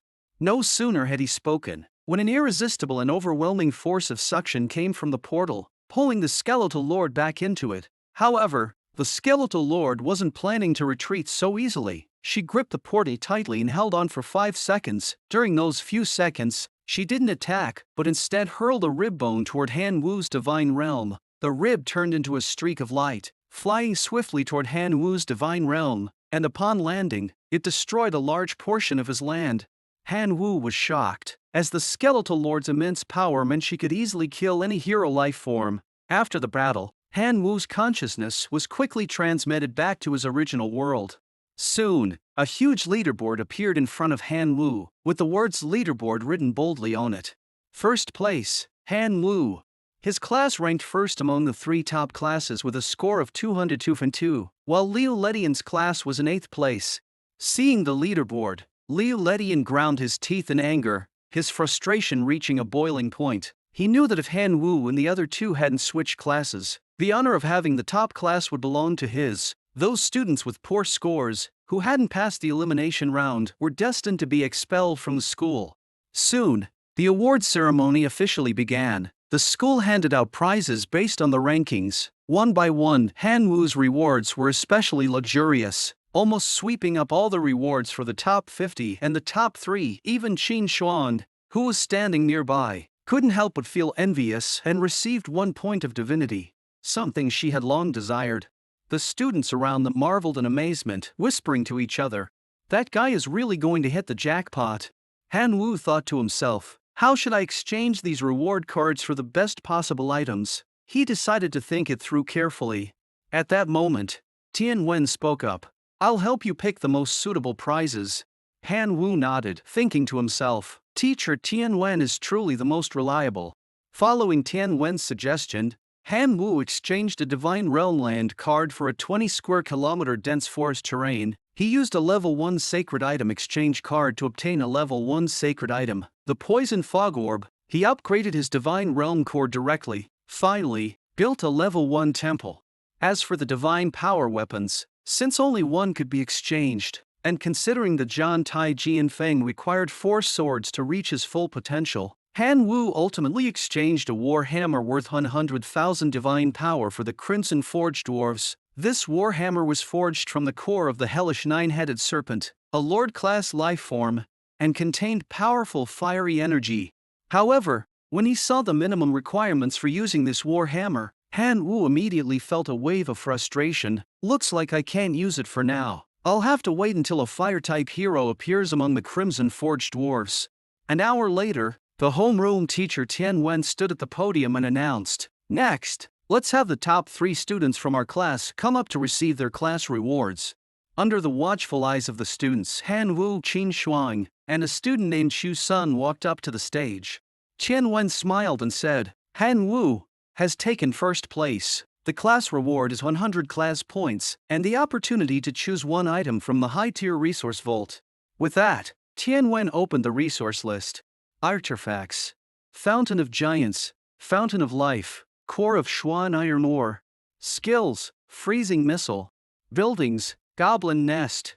Extraordinary Life Forms: Lion Tiger Beast. Han Wu chose the Fountain of Life without hesitation because placing it in his divine realm would directly benefit his core kin, the Locusts. Tian Wen admired him. "This child is truly remarkable. He doesn't blindly pursue overwhelming combat power but knows how to make the most of his strengths. His future is limitless." After school, just as Han Wu was about to leave, he suddenly heard a commanding voice. Congratulations, our new rich kid. Han Wu turned around to see Xu-sun. I offer 105 million divine power to buy that 1 point of divinity you got in the final exam. Let's trade. Han Wu felt a bit uncomfortable with Xu-sun's tone. He coldly asked, "What's the reason?" Xu-sun hurriedly urged, "Reason, if you agree, 85 million divine power is yours. This amount is enough for you to buy a locust life transition route, which can change your destiny." Han Wu was tempted but still felt something was off about this transaction, so he decisively refused. "I don't agree." Xu-sun was frustrated but still pleaded, "Han Wu, my grandfather is about to ascend to true godhood and desperately needs divinity. If you sell me that 1 point of divinity, in addition to the divine power, I'll owe you a favor." Han Wu thought about it. 105 million divine power was indeed a huge sum, enough to help his divine realm support more locusts, and he could quickly earn that 1 point of divinity back, so he was about to agree. Just then, he received a text message from Qin Shuang. "I'll offer 1 in 50 million divine power to buy that 1 point of divinity you got in the final exam. Are you willing?" Han Wu was stunned. Qin Shuang's offer was a whopping 1 in 50 million, a full 40 million more than Xu-sun's. It turned out that 1 point of divinity was worth 100 million divine power, and their offers had already far exceeded its market value. Han Wu couldn't help but ask, "Isn't 1 point of divinity worth 100 million divine power?" Qin Shuang explained, "If divinity is not condensed from the faith of one's own kin, it will be mixed with the faith of other gods, which significantly lowers the success rate of divinity condensation. So, the current market price is 140 million, and it's a rare commodity." Han Wu immediately understood. "I see." He quickly realized that Xu-sun was clearly trying to take advantage of him, so he simply said, "Get lost." Xu-sun was furious, nearly exploding with rage. He growled, "Han Wu, don't think that just because you came first in the final exam you can act so arrogantly. Just wait." Soon after, Han Wu sold the 1 point of divinity to Qin Shuang. The 1 in 50 million divine power was quickly transferred to his account. At this moment, he just wanted to roll around in the wealth he had just gained. After school, Han Wu immediately logged into his divine realm, intending to build a level 1 temple near the Crimson Forge Dwarfs camp. After some time spent recovering, the number of Crimson Forge Dwarfs had slightly increased, though still nowhere near the speed at which his locusts were breeding. There were only 59 of them at the moment. Han Wu then chose a relatively barren piece of land and placed the Fountain of Life in the center. He was confident that, in no time, this land would turn into fertile ground. Next, Han Wu handed the Inferno Warhammer, obtained from his reward card, to the Crimson Forge Dwarves. All the dwarves immediately knelt in awe. "Great God, thank you for bestowing us with this blessing." Finally, Han Wu selected the strongest young dwarf in the camp, named him Shen Chuai, and handed him the exotic seed. "I hope you will soon become an epic life form and wield the Inferno Warhammer." The Crimson Forge Dwarves were all deeply grateful for the divine gift, and every single one of them became a devoted believer. As for Shen Chuai, the one who received the exotic seed, he became a zealous fanatic. However, Han Wu still didn't quite understand the use of his remaining reward level 1 sacred object, Poison Fog Orb. After all, when he chose it, he had simply followed Tian Wen's advice. Just as Han Wu was pondering over the Poison Fog Orb, he received a video request from Tian Wen. Han Wu opened it and asked, "Teacher Tian, it's so late, what's up?" Tian Wen got straight to the point. "Remember the entrance exam a while ago? I made a bet with Liu Letian, and the wager was 5 points of divinity. Well, you aced the exam, and I won big. After some thought, I believe your performance played a key role in my victory, so I've prepared a reward for you, a divinity card, or a demon embryo egg. You can choose one." Han Wu was curious and asked, "What's a demon embryo egg?" Tian Wen continued, explaining, "This was a spoil of war I picked up while fighting in the Outer Realms. It's an egg laid by a heavenly demon insect king. It's been specially treated by ancient magic to be a stillborn, but even in death, it produces 10 liters of demon embryo essence. Every day, you can use it to transform locusts into the lowest tier heavenly demon insects." Upon hearing this, Han Wu immediately recalled Tian Wen mentioning he would help him achieve the life evolution of his core kin. It seemed that this was an important path he could take. Han Wu thought to himself, Everyone thinks my locust kin is too weak, but if I can master life evolution and transform them into heavenly demon insects, they won't be as strong as Qingxuan's thunder sparrow, but at least they'll rival goblins and dwarves, which are just average life forms. His eyes lit up with excitement, and without hesitation, he chose the demon embryo egg. Tianwen smiled upon seeing Han Wu's decision and said, "Heavenly demon insects are highly compatible with poison. You can load the poison fog orb onto your core, and the results will definitely surprise you." Then Han Wu had another question. "Teacher, do you have a source for large amounts of meat? The meat in the stores is just too expensive." Tianwen replied, "The principal is currently exploring the demon abyss realm. We should be able to find plenty of blood-flesh golems there. I can check for you." Han Wu's heart leapt with joy. He felt more certain than ever that changing classes was the right choice. After ending the communication, he thought gratefully, "With these resources, my future is looking brighter than ever." Now, Han Wu's level 2 sacred object, Gluttony Law, was showing impressive results. The locusts in his divine realm were eating faster and their appetites were growing rapidly. The current food supply within the divine realm was nowhere near enough to satisfy them. So, he placed the demon embryo egg beneath the ancient tree, ensuring that the demon embryo essence would be produced faster. He then allowed one of his locusts to absorb the essence. Instantly, the locust began to undergo a transformation and encased itself in a cocoon. Han Wu had been watching beside the demon cocoon for 2 full days when he finally saw signs of it cracking open. As the shell developed more and more fissures, a heavenly demon insect, wrapped in dark magical energy, emerged. This heavenly demon insect was about 10 centimeters long, with sharp mandibles, resembling a locust, but clearly more menacing. While it was still an ordinary creature, its strength was 100 times greater than that of a locust. However, it lacked breeding information, so every heavenly demon insect needed to be assimilated by demon embryo essence. Each drop of demon embryo essence could assimilate 1 locust, and 1 milliliter of essence contained 20 drops with 10 liters of essence. That made a staggering 202 drops. If everything went smoothly, 200 heavenly demon insects could be produced every day. What was even more exciting was that these newly birthed heavenly demon insects were also affected by the Gluttony Law sacred object. Their evolution speed was off the charts. It wouldn't be long before they evolved into elite life forms.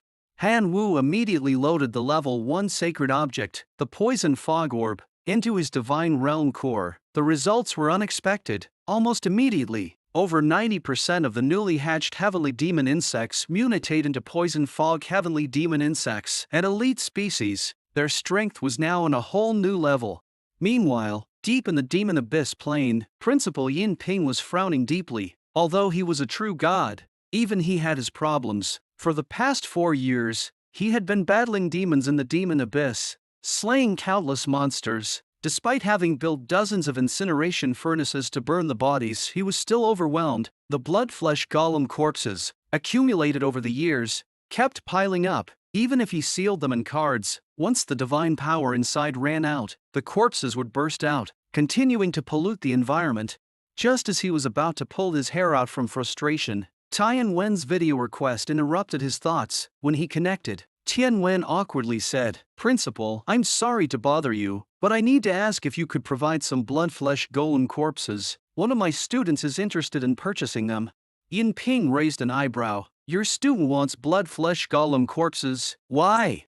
Tianwen explained. He plans to use them to feed his core kin locusts. During the elimination assessment of the entrance exam, he had his locusts consume the corpses of the blood-flesh golems, and there were no negative side effects. Yin Ping suddenly understood. "Ah, so it's that young genius who fought the demigod a few days ago. I didn't expect locusts to have such a use. Too bad the demon abyss isn't suitable for locusts. Or we could introduce them here to eat up the bodies and save a lot of divine power. All right, I've got 1 million blood-flesh golem corpses ready for you. Pass them along to him." The next day, Tianwen contacted him again through video. "Principal, the students' locusts finished all the blood-flesh golem corpses we gave them yesterday, and now he's asking if we can provide a constant supply." Yin Ping was shocked. "What? They finished them in 1 day, and now they want a constant supply?" Tianwen nodded. "Yes, I thought it was a bit outrageous too." Yin Ping was both amazed and pleased. "Ha! We don't need to worry about blood-flesh golem corpses anymore, but it can't be for free." Here's the deal. One divine power can buy 100 blood-flesh golems. Tian Wen immediately relayed the message to Han Wu, and 5 minutes later, Han Wu reported back to the principal, "Principal, I need 1 million divine power." With enough food supply secured, Han Wu's core kin the locusts began to grow rapidly. In just a few days, the number of elite life forms in the divine realm had already surpassed 100 million. Once the number of elite life forms in Han Wu's divine realm reached its maximum capacity, he activated Life Sacrifice, sacrificing 12 billion elite locusts. Immediately after, 3 equally valuable options appeared before him. Option 1. 5 heavily demon insect giant warriors. Option 2. Tear Skull Crystal, Poison Detonation unlocks ultimate poison detonation. Option 3. Decomposition machine capable of breaking down materials and extracting energy crystals. Han Wu's eyes lit up as he saw these choices. The giant warriors were renowned for their incredible destructive power. A single one could be sold for at least 10 million divine power. However, the Tear Poison Detonation skill, when combined with the Heavenly Demon Insect and the Tear Holy Artifacts Poison Fog Orb, was a perfect match. The synergy was undeniable, but Han Wu realized his divine realm core was only level 3, already housing Gluttony Law and Poison Fog Orb, meaning there was no available slot for the Tear Poison Detonation. After weighing the options, Han Wu made his choice. Option 3. The Decomposition Machine. The decomposition machine could break down materials and extract energy crystals, which were highly valued as food for magic-type kin. "I'm going to be rolling in money soon," Han Wu thought, eager for the potential. Next, he decided to test it out with 5 tons of iron ore. He tossed the ore into the machine, and it immediately began operating at high speed. 5 hours later, 3 energy crystals the size of a fist dropped in front of him. Han Wu was extremely satisfied. Not only could these iron crystals serve as food for certain special species, but they could also be used as forging materials. Each crystal was worth 5 divine. Just then, a voice from the Crimson Forge dwarfs echoed through the divine realm. "Great God, while we were mining, we were ambushed by undead creatures. 3 of our companions were injured. Now, clan leader Shen Chui is fighting the undead. Please, great God, grant us your divine blessing and save us." Upon hearing this, Han Wu immediately split his consciousness and checked the situation. It didn't take long before he located the Crimson Forge dwarves. There, clan leader Shen Chui was wielding a faith weapon forged from the infernal warhammer. With each swing, his weapon radiated with powerful momentum. Facing him was a small skeleton, about the same size as a dwarf, looking similar to the skeletal lord from the 21st wave of the entrance exam. Han Wu observed carefully. The little skeleton was surprisingly strong. Every time its bone claws clashed with Shen Chui's warhammer, deep claw marks were left on the hammer, yet the bone claws showed no damage at all. Curious, Han Wu tried to access the skeleton's detailed information using his divine authority, but was met with a query failed message. Apparently, the little skeleton wasn't one of his followers, and he lacked any reconnaissance methods. Unable to gather more information, Han Wu sent out his heroic life form, Zhan Tai Jian Feng, to the battlefield. As expected, Zhan Tai Jian Feng didn't disappoint. With a whirlwind slash, it shattered the skeleton into pieces, but to Han Wu's surprise, the bones seemed to be drawn back together by some unseen force, swiftly reforming without a single flaw. Han Wu, not one to let things go easily, decided against wiping it out immediately. Instead, he tried a different approach. "Submit to me, believe in me, and you shall be reborn." However, the skeleton ignored his offer completely and instead lunged with its bone claws, attacking Han Wu's divine avatar. Laughing, Han Wu wasn't worried, ignorant and childish. "As long as my divine realm stands, my divine avatar is immortal." He then commanded Zhan Tai Jian Feng to continue its mission. "Keep smashing it until it submits to me." 3 days later, the little skeleton, now worn out and lacking its previous luster, finally knelt before Han Wu, its voice faint and feminine. "I am willing to submit to the great God." Han Wu gently patted the skeleton's smooth skull and checked its details. Kin name: Skeleton Clan. Kin rank: Skeletal Lord weak, defective, sealed. Kin talents: Crystal Bones, Resurrection. The scene shifts to a classroom. After the last assessment, nearly all the remaining students were elite, but another test awaited them. This would be the real challenge, one that could truly distinguish them and even determine which top university they would be accepted into. Upon hearing this, Han Wu immediately thought of his grandfather's dying wish. The Imperial City Academy was one of the top universities in the Divine Realm civilization, and it was not only home to the Chaos Star Sea but also contained clues about his missing parents. Tian Wen scanned the room and said frankly, "You will be teleported to a certain plane in the abyss. Specific details about the test will be sent to you shortly. You still have an hour before it begins." The classroom erupted in a flurry of conversation. Abyss plane? It's constantly shrouded in demonic energy. Ordinary kins get corrupted there. Only demons and undead can survive, and there are often undead catastrophes. However, Zhang Xiaolong looked unusually excited. Because his core kin was a demon, he had a natural advantage. This test was practically custom-made for him. At that moment, an unknown number called in. When answered, Liu Litian's voice came through. "Zhang Xiaolong, I need you to eliminate someone for me."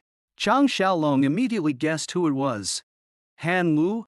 Liu Litian nodded. "If you help me with this, I'll make sure you're rewarded. Here's a gift from me, take it for now. It will definitely help you in your exam."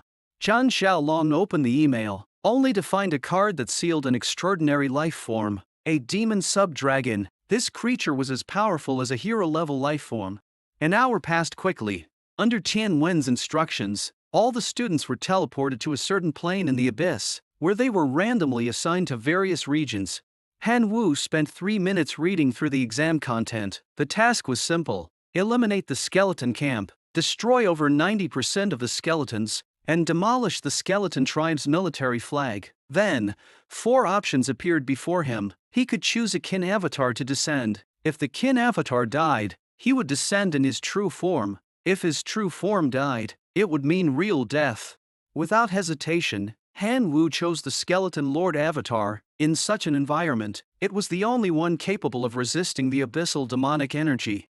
In the next moment, the demonic energy wrapped around him, his flesh and blood instantly dissipating, leaving only white, shade-like bones. At that moment, Han Wu looked like a small skeleton. The surrounding demonic energy had no negative effect on him. In fact, it felt strangely comfortable. According to the exam rules, the maximum number of kins that could be summoned each day was 100. So, Han Wu summoned 100 gluttonous locusts to test them. Sure enough, in less than an hour, 94 of the gluttonous locusts were dead. Of the remaining 6, 3 were half dead, and the other 3 had been infected by the demonic energy and mutated into demonized locusts. The demonized locusts lost all their sanity and became extremely violent. However, since locusts inherently had no intelligence, they still followed Han Wu's commands after mutation. Once the mutation was complete, Han Wu led the demonized locusts to a dark forest. The trees were adorned with dark red fruits, the bone demon fruit mentioned in the task. He instructed the demonized locusts to pick the fruits. The locusts moved swiftly, their sharp mandibles quickly harvesting 100 bone demon fruits. Just as he was about to submit the task, a series of low growls echoed. Several decaying corpses crawled out of the ground. Their bodies had rotted away, leaving only dried bones and some decaying flesh. These corpses had no intelligence and immediately charged at Han Wu. Han Wu's mind stirred. It was the perfect opportunity to test the power of this kin avatar. In no time, he cleared the 20 corpses that had crawled out from the earth, and silence returned to the area. He glanced at the bone demon fruits on the ground and thought to himself that while the task only gave 20 assessment points, it was simple. In comparison, a 100-point task required defeating a demigod. This time he decided to win by sheer quantity. A day passed, and he collected 800 bone demon fruits, sealing them into 40 cards. Although each person could only complete one task, Han Wu came up with a clever plan. He posted a trade request in the class group for task items. Class leader Tian Wen didn't stop him, only reminding everyone, "You can only trade resources obtained in this plane. 3 violations will disqualify you from the exam." The class group instantly became lively. Many students had extra resources on hand, and everyone started exchanging them, saving a lot of time. Meanwhile, on the other side, a man hid in the shadows, smirking coldly. "I've been wondering how to track you down, and you just gave yourself away. This time, let's see how you survive." Zhang Xiaolong transformed into the demonic wyvern. summoning 100 hellhounds that charged straight toward Han Wu's location. At that moment, Han Wu was staring intently at the assessment leaderboard. His score had just spiked dramatically, but before he could celebrate, it dropped to 18th place. He sighed, knowing his advantage wouldn't last long. The real problem? His kin was too weak, and the test had a strict limit on the number of kin he could summon, making it impossible to tackle high-level missions. As he brooded, a squad of skeleton soldiers approached the Bone Demon Fruit tree. The Bone Demon Fruit was a key material for enhancing their power, and they were here to harvest it. But upon arrival, they found the tree completely bare. The skeleton soldiers instantly flew into a rage, their soul flames flickering wildly in their hollow eye sockets. They knew all too well that if they returned empty-handed, the skeleton Knight Lord would punish them severely. Just then, Han Wu, now transformed into a skeleton overlord, stepped out from the shadows, muttering to himself, "I wonder if this disguise will scare them into submission." The skeleton soldiers froze in their tracks the moment they saw Han Wu. Their entire skeletal frames began trembling uncontrollably. Within seconds, every single one of them dropped to their knees, bowing before him. This was the absolute suppression of racial hierarchy, a soul-deep reverence they couldn't resist. Han Wu was stunned. "Holy crap, this works. I just gained a dozen loyal followers for free." He had been stressing over his lack of kin, but now that this group had practically offered themselves, he decided to roll with it. With a commanding tone, he said, "Stand up, lead me to your camp, let's do an inspection." In no time, they arrived at a valley where thousands of skeleton soldiers stood guard. Among them was a skeleton knight, a transcendent being with immense power. Despite Han Wu's short and unassuming stature, the aura of soul pressure he emitted was utterly genuine. Even the skeleton knight, after a brief hesitation, knelt in submission. Without lifting a single finger, Han Wu gained the loyalty of an entire skeleton battalion. This move? Absolute jackpot, he thought with a grin. The skeleton knight spoke respectfully. "I was once part of the first skeleton legion, but during a battle against the blood-flesh golems, I was separated from the main force and forced to station here. The constant attacks from corpses, zombies, and blood-flesh golems have taken a heavy toll on my soldiers. Desperate for reinforcements, I sent the skeleton soldiers to collect bone demon fruit to bolster our strength." Han Wu listened thoughtfully, his fingers tapping against his skeletal chin. "If that's the case, I'll have to make them stronger," he decided. The next day, Han Wu's assessment ranking plummeted from 18th to 178th. The class group chat exploded with chatter. "Looks like Han Wu's glory days are over." But Han Wu paid no attention to the mockery, smirking coldly to himself. "Oh, you just wait, it's time to play my hand."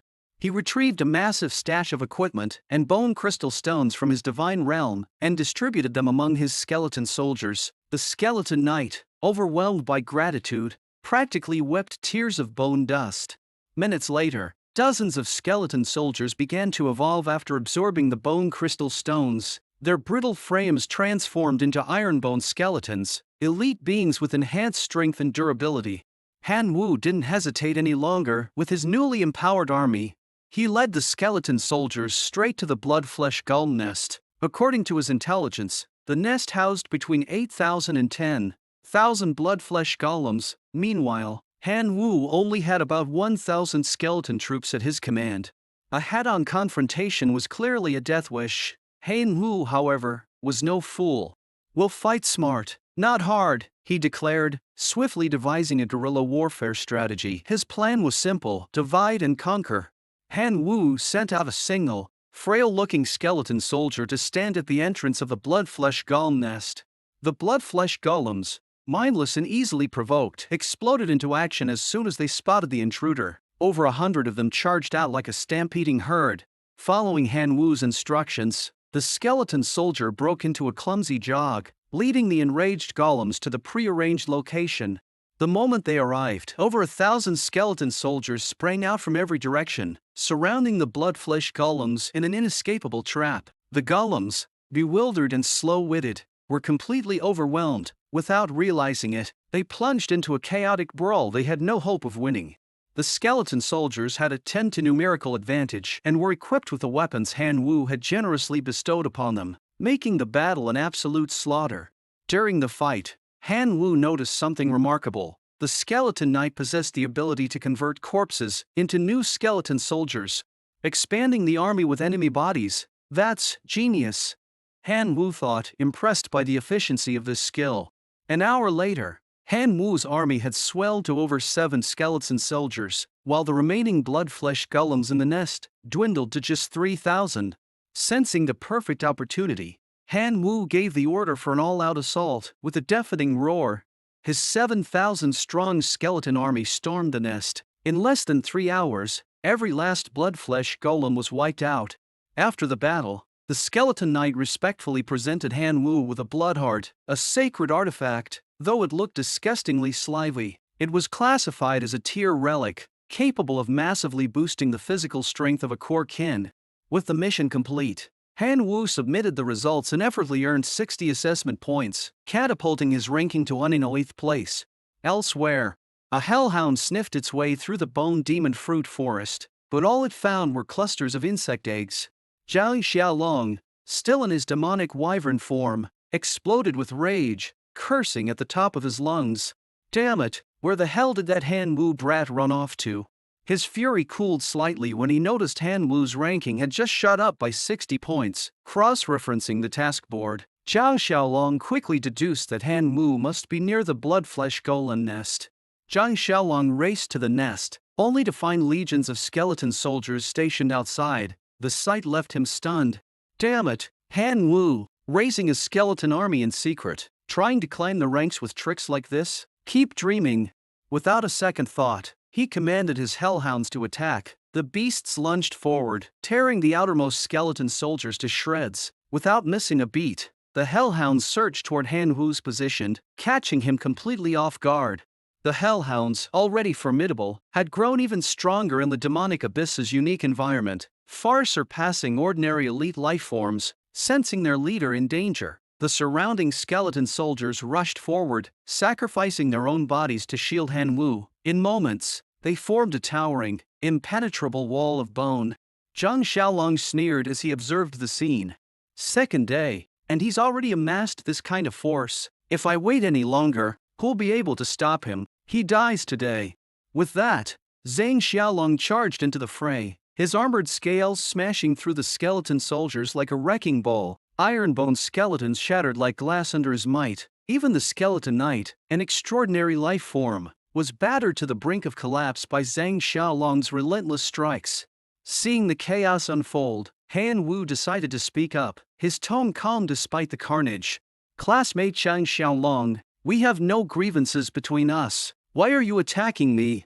Zhang Xiaolong didn't bring up his secret crush on Qin Shuang, nor the jealousy it stirred within him. Instead, he unleashed a deafening roar, sending dirt and debris flying in every direction. Without further words, he lashed out with his wyvern claws, slamming them down on Han Wu. Han Wu's jade-like skeleton form splintered apart, his bones scattering across the battlefield. The skeleton soldiers froze for a moment, their soul flames flickering violently. Then, with an anguished wail, they charged at the demonic wyvern in a suicidal frenzy. Zhang Xiaolong, however, only chuckled, flapping his wings to ascend into the sky. A worthless mob, not even worth the effort of killing. But the skeleton soldiers refused to give up. Though lifeless, they carried a soul of loyalty and righteousness. To avenge their fallen leader, they would stop at nothing. Just as Zhang Xiaolong vanished into the distance, something miraculous happened. Han Wu's shattered bones began to move, pulled together by an unseen force. His body reassembled itself, piece by piece, until it was whole again. This was one of the skeleton overlord's unique abilities, resurrection. Han Wu stood up, brushing the dust off his bones. Addressing the mourning skeleton soldiers, he barked, "Quit standing there, gather all our forces, and retreat immediately. Find a place Zhang Xiaolong can't reach. Cut off all communication. Once our army is strong enough, we'll strike back." Elsewhere, Zhang Xiaolong opened the withdrawal list, scrolling furiously to find Han Wu's name. After searching for ages, he came up empty. Refusing to believe it, he switched back to the main leaderboard and combed through it carefully. Sure enough, sitting in 160th place, was none other than Han Wu. So that guy didn't die after all, Zhang Xiaolong growled, his anger flaring like an inferno. Without wasting a moment, He rallied his hellhounds and stormed back toward the bloodflesh golem nest, roaring as he went. "This time, I'm wiping you all out, every last one of you." But when he arrived at the nest, the scene before him left him stunned. It was completely deserted, not a single bone fragment remained. In a fit of rage, Zhang Xiaolong let out a deafening howl. "Search! Scour every inch of land within 100 kilometers, I want every last skeleton found." Meanwhile, Han Wu and his surviving skeleton soldiers had already retreated 50 kilometers away. The battle with Zhang Xiaolong had taken a heavy toll on his forces, reducing his army from 7,000 to just 5,000. Knowing he needed to recover quickly, Han Wu decisively brought out more bone crystal stones, infusing his troops with pure bone energy. The results were impressive. Not only did the injured skeleton soldiers fully recover, but many also evolved into iron-bone skeletons. One even advanced to become a knight skeleton, a rare and powerful unit. Still, Han Wu wasn't satisfied. He knew that if he wanted to be noticed by Imperial Academy, he needed to achieve far greater results. After careful deliberation, he selected mission He-64, eliminate the fallen demon tribe. The fallen demons were native creatures of the Abyssal plane. While their individual strength was mediocre, the mission carried a reward of 80 points, a clear indication that the tribe's population exceeded 1 million. Han Wu's eyes gleamed with determination. "Perfect, I can use this horde of fallen demons to mass-produce skeleton soldiers." Without hesitation, he issued the command. "Move out, next target, fallen demon tribe." In the blink of an eye, 2 months had passed. Nearly 300 students across the grade had already withdrawn from the assessment.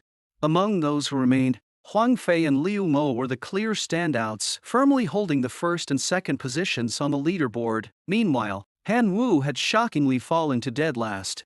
In a public gathering, Liu Lixin couldn't resist mocking him with biting sarcasm. "I've been saying this all along. Han Wu only got first place in the entrance exam by sheer luck. Some of the teachers were blind enough to treat him like a treasure, but he's nothing more than a loser. No matter how many resources you throw at him, he'll still be useless, a pile of mud that'll never stick to the wall." Hearing this, Tian Wen, a staunch supporter of Han Wu, felt deeply insulted. He shot back angrily. "If you're so confident, how about we make a bet? I'm betting that Han Wu will still come out as the champion this time. 10 points of divinity, do you dare?" Liu Lidian wasn't fazed. On the contrary, his eyes lit up with excitement as he upped the stakes.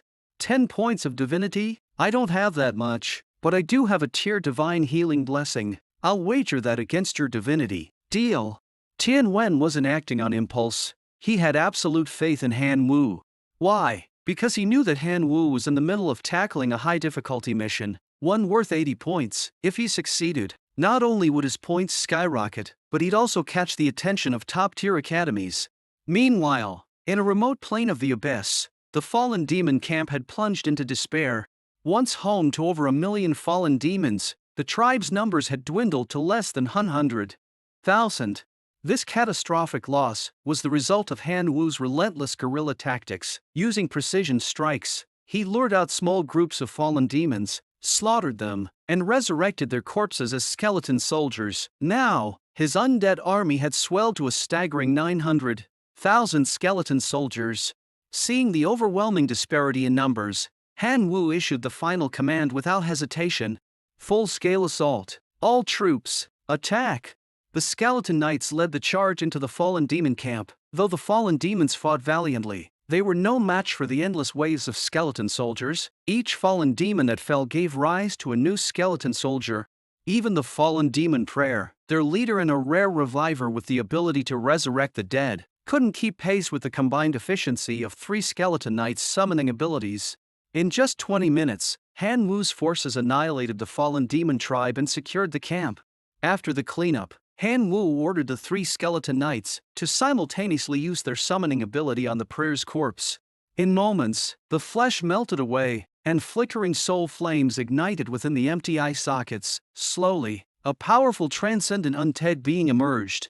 New unit unlocked. Skeleton Reviver. Class: Extraordinary Undead. Abilities: Hard Bones, increased durability and physical resilience.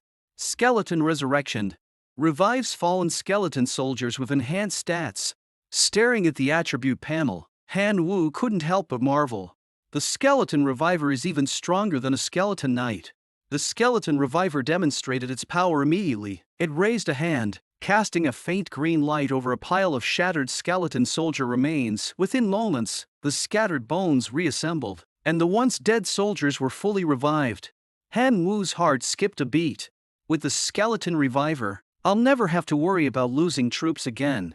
Next, the skeleton knights presented the spoils of war to Han Wu. Among the loot were 3 exceptional items. Tear Relic, Fireball Staff, grants Korkin the ability to cast Tear Fireballs. Hero Template Fragment Wand, collect all 4 fragments to evolve a Kim into a heroic life form. Source of Desolation, a rare artifact capable of triggering racial evolution. When Han Wu saw the Source of Desolation, he couldn't contain his excitement. This is a god-tier item for triggering a species-wide evolution. Without wasting time, Han Wu submitted the mission. His points skyrocketed, catapulting into 401's place. As a reward, he received a tier skill crystal, Multi-Fireball. Wasting no time, Han Wu locked onto his next target, a nearby Abyssal native tribe worth 70 assessment points. With his 900,000-strong skeleton army at the ready, he raised his hand and gave the order. Advance the army. Next target, the Abyssal tribe. Time flew by. In just 3 short days, Han Wu soared from last place to an astonishing 4th rank in the grade. This meteoric rise left the teachers who had once dismissed him utterly speechless. Now, they couldn't stop praising Tian Wen for recognizing Han Wu's potential early on. "You've really found a hidden gem," they exclaimed. However, Liu Ladian remained defiant. With a mocking smirk, he scoffed. "4th place? So what? He's not first, is he?" But before he could finish his taunt, Director Shu's voice boomed over the broadcast system. 2 top-tier academies have extended offers to Han Wu, and 1 second-tier academy has directly invited him for admission without an entrance exam. Liu Litian's face darkened immediately. He shouted in protest, "Why are you only announcing Han Wu's offers? What about the rest of us?" Director Xu replied calmly, "To date, only 1 student has scored over 3,000 points and completed at least 1 mission worth 80 points or more, Han Wu. Therefore, he's the only one eligible for these offers." Liu Litian was left speechless. Moments later, the broadcast continued with another announcement. Qin Shuang has received an offer from the top-tier Berserker Academy. Hearing this, Liu Litian's mood lifted slightly. Without wasting a second, he reached out to Zhang Xiaolong, who was still participating in the assessment. Speaking with urgency, he said, "There are only 3 missions left on the list. You must finish one before Han Wu does. You can't let him take first place. As long as he's not first, I win." Meanwhile, Han Wu was staring intently at the assessment task list, deep in thought. Speaking to himself, he analyzed his situation. "I've reached 380 points and climbed to 3rd place. I'm only 120 points away from first. If I want to overtake the top rank, I'll need to complete 2 more tasks." But the remaining tasks were dauntingly difficult. His gaze shifted toward his massive army, now comprising 20 million skeleton soldiers, 2 heroic life forms, and 200 extraordinary life forms. The question is, can this force annihilate the Minotaur tribe? Han Wu wondered, calculating his chances. The other side, the gates of the Minotaur tribe suddenly came under fierce attack from an unknown kin, throwing the entire camp into chaos. The enraged Minotaurs stormed out to confront their attackers, only to be met by Zhang Xiaolong, in his demonic wyvern form, who laughed uproariously as he commanded his forces. "Push harder, you wouldn't want to let Han Wu snatch first place, would you?" Beside him, Shu Sun, transformed into a lion-tiger beast, shot him an annoyed glare and snapped, "Quit yapping, I'm already giving it everything I've got." Their confidence lasted all of 3 seconds. A Minotaur hero emerged from the camp, wielding an enormous battle mace. With a thunderous swing, it came crashing down on the 2 of them. Boom! The sheer force of the blow sent Zhang Xiaolong and Shu Sun flying backward. The Minotaur, facing 2 extraordinary life forms at once, held its ground effortlessly, showing no signs of weakness. As the battle dragged on without progress, Zhang Xiaolong's confidence began to falter. Gritting his teeth, he muttered, "We need to retreat. If this keeps up, we'll lose everything we've got." Xu Sun nodded in agreement. Even the two of us can't handle a mission of this difficulty. There's no way Han Wu can complete it either. Just as they were preparing to retreat, they noticed something alarming. The entrance to the Minotaur camp was now completely surrounded by a swarming mass of skeleton soldiers, stretching endlessly toward the horizon. The two exchanged a glance, the same thought flashing through their minds. Could this be a necromancer's plague? The battlefield quickly devolved into chaos as the skeleton soldiers clashed with the Minotaurs, hellhounds and lizardmen, creating a massive three-way conflict. The scene was awe-inspiring, with waves of skeleton soldiers being smashed into shards of bone. Zhang Xiaolong and Xu Sun observed from a distance, noting the skeleton soldiers' staggering numbers, but relatively weak individual strength. Calculating their chances, they thought, with the Minotaurs drawing all the attention, now's the perfect time to escape. But Han Wu had planned for this. He deployed one of his heroic life forms, the Bone Manipulator. With a single gesture, the Bone Manipulator summoned scattered bone fragments from the battlefield. In mere moments, the fragments fused together to form a towering 20-meter-tall bone giant. The bone giant strode into the fray, its first punch unleashing catastrophic destruction, toppling enemies in droves. The fallen were swiftly resurrected by skeleton knights, rejoining the battle as skeleton soldiers. Even more terrifying, those soldiers that fell again were revived once more by the skeleton reviver, ensuring that Han Wu's undead army never truly diminished. The seemingly unstoppable onslaught left Zhang Xiaolong and Xu Sun frozen in fear. Without hesitation, they abandoned their kin and bolted. But the bone giant anticipated their escape, blocking their path. Standing on the giant's shoulder, Han Wu smirked and waved. Zhang Xiaolong, Xu Sun, long time no see. Zhang Xiaolong's pupils dilated in disbelief as he stammered. Han Wu, your core kin was supposed to be locusts. Han Wu chuckled softly. Zhang Xiaolong, let's just call this a little gift of reciprocity. Time to send you on your way. Before Zhang Xiaolong could react, the bone giant raised its colossal foot. No, stop, no. Bang! The giant's foot came crashing down, pulverizing Zhang Xiaolong's demonic wyvern form into nothing more than a bloody smear. Beside him, Xu Sun stood paralyzed, his voice trembling. Han Wu, we don't really have any bad blood between us. It's all been a misunderstanding. I'm sorry, killing me won't benefit you at all. Han Wu's expression remained calm as he replied. Killing you doesn't gain me much, but letting you live gains me even less. Xu Sun, on the verge of tears, desperately bargained. I'll give you half of all the treasures I've collected in this realm. Just spare me, please. Han Wu paused to consider, realizing Xu Sun hadn't directly clashed with him before. He nodded.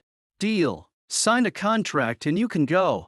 Xu Sun, with an impressive 3-2 Nordi assessment points, undoubtedly had a wealth of treasures. After signing the contract, he fled the scene without looking back, his fear driving him away as fast as his legs could carry him. 5 hours later, the Minotaur tribe lay in ruins. Over 80% of the Minotaurs were dead, their corpses stacked into a grisly hill. The tribe's chieftain, their only heroic life form, finally surrendered in desperation, offering to pledge allegiance to Han Wu. Han Wu considered for a moment before ultimately accepting their submission. With the battle resolved, he submitted the mission, earning 90 points.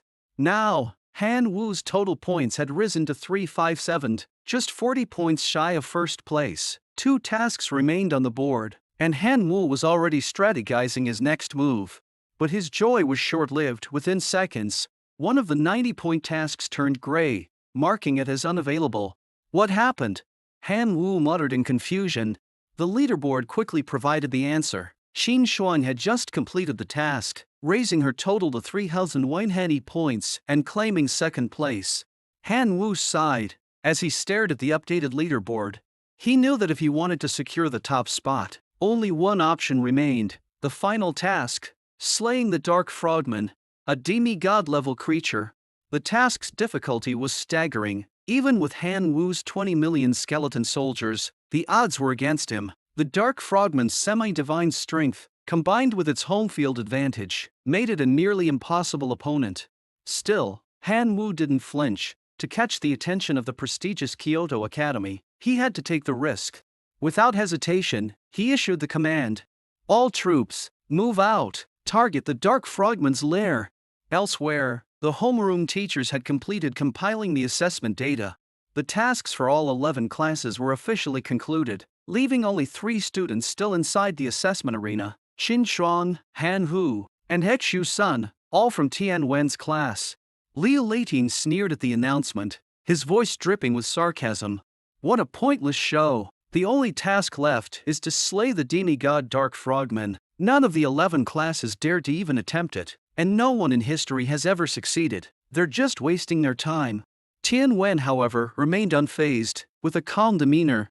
He replied, Han Wu and Qin Shuang are indeed challenging the demigod Dark Frogman. As for the outcome, we'll see soon enough. I have full confidence in my students. The scene shifts to Qin Shuang, in her Thunder Sparrow form, soaring high above the Dark Frogman's domain. A massive flock of 10,000 Thunder Sparrows had gathered, forming an ominous storm cloud charged with electricity. Lightning bolts rained down from the heavens, turning the skies into a dazzling white canvas of unrelenting power. The destructive energy obliterated vast swaths of Dark Frogman forces, their charred bodies littering the ground. The sheer magnitude of the assault was enough to finally draw the attention of the demigod Dark Frogman. From within the tribe's stronghold, the Dark Frogman raised its webbed hands, conjuring a dense sphere of dark energy. With a guttural roar, the energy expanded into an immense barrier of shadow enveloping the entire territory. The barrier, impenetrable and unyielding, blocked every lightning strike from above. A cold, venomous voice emanated from behind the shield. You dare destroy my tribe? You dare slaughter my kin? I curse you. May you never find peace, and may you die in agony. Before the words even faded, a beam of dark energy shot out from the barrier, aimed directly at Qin Shuang's golden-crested Thunder Sparrow form.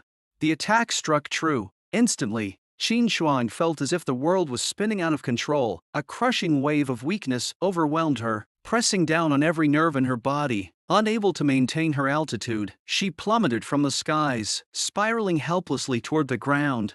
In that desperate moment, an intense golden light erupted from Qin Shuang's body. This was one of the trump cards prepared by her family, Purification Divine Art. The divine magic swept away the curse energy in an instant, neutralizing the demigod's spell. Qin Shuang's strength returned, and she steadied herself mid-air. Without hesitation, Qin Shuang flapped her wings, conjuring a massive lightning orb crackling with raw energy. With a fierce cry, she hurled it toward the dark barrier. She knew, however, that breaking through the demigod's formidable shield alone was impossible. Acting quickly, she issued a command to her flock of 10,000 Thunder Sparrows. The entire flock moved as one, unleashing an endless barrage of lightning orbs, each one packed with devastating power. The storm of orbs rained down on the barrier like a deluge, hammering it relentlessly. After 3 intense waves of coordinated attacks, the once impenetrable dark shield began to crack, its surface spider-webbing with fractures. At that moment, the demigod Dark Frogman began casting another spell, its webbed hands weaving complex sigils as it roared. Mountain-devouring demon frog, rise! With those words, a gargantuan mountain-devouring demon frog emerged before Qin Shuang, towering like a living mountain. Its scarlet eyes flickered with madness. In the blink of an eye, its massive tongue, stretching over a kilometer long, shot out with astonishing speed. The slimy appendage wrapped tightly around Qin Shuang, pinning her golden-crested Thunder Sparrow form. Before she could react, the enormous pull of the tongue dragged her into the frog's cavernous belly. Inside, the space was dark, damp, and oppressive. Qin Shuang struggled to unleash bursts of lightning, but to no avail. This thing is way too massive. My lightning barely scratches it, she thought, panic mounting. Just then, her communicator buzzed. Han Wu was calling. Qin Shuang rolled her eyes, exasperated. Of all times, why does he have to call now, when I'm at my most pathetic? When she answered, Han Wu's face appeared on the screen, his expression amused as he took in her surroundings. Where are you? This place has quite the unique interior design, he quipped. Qin Shuang's patience snapped, and she snarled. None of your business. Ignoring her irritation, Han Wu got straight to the point. Want to team up? If you wait much longer, your Thunder Sparrows will be wiped out. Qin Shuang wanted to retort, but she sighed in defeat. Fine, but let's get one thing clear. If we win, I want the Dark Frogman's body. The rest is yours. Han Wu agreed without hesitation. Deal. Now, have your thunder sparrows rendezvous with my elite forces. I'm in the marshes nearby. Qin Shuang scowled at the mention of his location. A swamp? Seriously? What kind of second-rate battlefield is that? Despite her complaints, she immediately ordered her surviving thunder sparrows to retreat from the battle and head to the marshes to meet Han Wu's forces. Moments later, Han Wu's iron-boned skeletons climbed aboard the thunder sparrows. These massive birds transported the skeletal troops back and forth, efficiently ferrying Han Wu's million-strong skeleton army to the heart of the battlefield. As the skeleton soldiers were ferried to the Dark Frogman's lair by the thunder sparrows, they were unceremoniously dropped from the sky, crashing to the ground in a chaotic free fall. Many iron-boned skeletons shattered upon landing, their brittle frames breaking into piles of fragmented bone. Others barely had time to steady themselves before being smashed flat by the Dark Frogman's mighty strikes. Han Wu, observing from afar, seemed entirely unfazed. He chuckled coldly. These skeletons fall apart at the slightest touch. Fragile, aren't they? But at least they've provided enough raw material. The shattered remains littering the battlefield were exactly what the bone manipulator needed to create its masterpiece. Standing atop a mound of broken bones, the bone manipulator clasped its hands together, emitting an eerie command. The fragmented bones, as though drawn by some invisible force, began converging rapidly. Moments later, a towering bone giant rose from the ground, its massive form dwarfing everything around it. Its sheer presence exuded a terrifying aura, its power far surpassing that of an ordinary heroic life form. The battlefield fell silent for a brief moment, the awe-inspiring sight captivating all who beheld it. But the Dark Frogman heroes didn't flinch. 5 of them immediately chanted an ancient dark ritual, unleashing a combined spell. Swamp Hell. Ground Collapse. The ground beneath the bone giant's feet crumbled without warning, one of its massive legs plunging deep into a newly formed pit. With its balance compromised, the giant was rendered temporarily immobile. Seeing the situation, Han Wu didn't hesitate. Time to change the plan. Skeleton Reviver. Minotaur Shaman, take out the weaker Dark Frogman first. At his command, the Skeleton Reviver and Minotaur Shaman leapt from the bone giant's shoulder, charging straight into the swamp's depths. The Minotaur Shaman, wielding its massive stone totem, smashed it into the enemy ranks, obliterating dozens of elite Dark Frogmen in a single swing. Meanwhile, the Skeleton Reviver activated a wide-area resurrection skill, causing countless skeleton soldiers to rise from the corpses of the fallen Dark Frogmen, forming a fresh wave of undead reinforcements. The sight was nightmarish. From the mound of corpses, swarms of skeleton soldiers emerged, joining the fray against the Dark Frogmen pouring out from the lair. Above the battlefield, the Thunder Sparrows continued their relentless lightning bombardment, further suppressing the enemy's advance. As the battle raged on, the momentum began to shift in Han Wu's favor. However, the demigod Dark Frogman wasn't about to let defeat come so easily. Realizing the dire state of its forces, it clasped its webbed hands together and cast an ultimate dark magic spell. Nightfall. Instantly, an all-encompassing darkness descended over the lair and the surrounding swamp. The battlefield fell silent, shrouded in an oppressive, suffocating void. Han Wu felt the chill of the spell's power, the silence broken only by his murmured words. What a terrifying curse! The darkness sapped the energy from the skeleton soldiers, causing countless of them to collapse, their bones scattering lifelessly to the ground. The tide of battle shifted once more, this time in favor of the Dark Frogmen. Han Wu's gaze swept across the battlefield, his heart sinking as despair crept in. This is it. All my forces are here. Are we really going to lose? At that moment, voices echoed from within Han Wu's divine realm, loud and resolute. O Divine One, we are ready to fight. Hearing the cries of his faithful kin, Han Wu's heart surged with emotion. He muttered excitedly to himself. A new day has come, perfect timing to summon reinforcements. The massive portal of the divine realm creaked open with a deafening roar, tearing through space. First to emerge was Zhan Taiji and Feng, wielding 4 massive storm greatswords. Close behind him came the Crimson Forged Dwarves, fully armed and ready for battle. Leading them was their chieftain, Shen Chui, brandishing the imposing infernal warhammer, his aura radiating raw power. At the rear of the procession, Dozens of colossal heavenly demon insects lumbered through the portal, completing the 100-unit capacity of the summon. Meanwhile, the billions of locusts in the divine realm, too primitive to pass through the portal, began emitting a collective cry. Their voices resonate in Han Wu's mind, pleading, "O Divine One, we are ready, please sacrifice us for your cause." Faced with the dire battlefield situation, Han Wu made a decisive move. He activated life sacrifice. Instantly, the locust swarm surged into a massive sacrificial array, dissolving into pure energy. Moments later, a miraculous reward materialized before Han Wu. Sacred Flame of Hope. Type: Special Artifact. Effects: Dispels darkness, purges negative statuses, and imbues kin with positive energy. A gift of faith from believers, brimming with miraculous potential. Han Wu raised a sacred flame of hope high above his head and shouted, "With the light of the sacred flame, let all darkness be banished." As his voice rang out, a radiant burst of light engulfed the battlefield. The oppressive darkness that had shrouded the Dark Frogman swamp dissipated instantly. The once hidden frogmen were exposed, their positions laid bare. The demigod Dark Frogman stared in disbelief, roaring in rage. "Impossible! You dispelled my dark magic. This cannot be."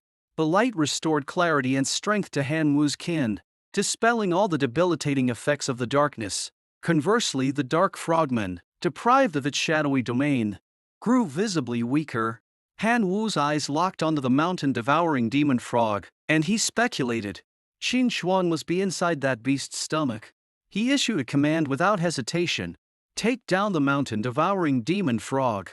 At his order, Shen Shui and Zhan Tai Jianfeng charged forward. Zhan Tai Jianfeng unleashed his signature move, Iron Slash, while Shen Chui followed with a fiery infernal hammer strike. The combined force tore a gaping hole in the demon frog's massive abdomen. From the opening burst forth the trapped golden-crested thunder sparrow, cloaked in radiant lightning. The thunderous energy surrounding Qin Shuang neutralized the corrosive effects of the frog's stomach acid. Free at last, Qin Shuang wasted no time. She turned mid-air and hurled a colossal lightning orb, aiming directly at the mountain-devouring demon frog. The orb engulfed the beast, and in its weakened state, it was instantly reduced to a smoldering, charred husk. Witnessing Qin Shuang's dramatic return, the thunder sparrows circling above erupted with renewed vigor. Their morale soared, and they dove fearlessly into the fray, igniting a fresh wave of battle against the remaining Dark Frogman forces. Meanwhile, the dozens of heavenly demon insects that had emerged from Han Wu's divine realm launched a final, desperate assault. Without hesitation, they chose to self-destruct, detonating themselves in massive explosions that obliterated the remaining Frogman heroes, taking them down in a fiery display of mutual destruction.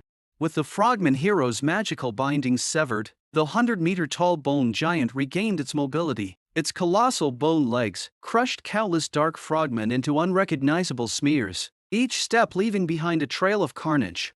Seeing the battle slipping out of its control, the Dark Frogman demigod made a cowardly decision. It attempted to abandon its kin and flee alone. But just as it turned to escape, it found its path blocked by Han Wu, who stood holding the sacred flame of hope, bathed in the artifact's radiant light. Even a demigod had nowhere to hide.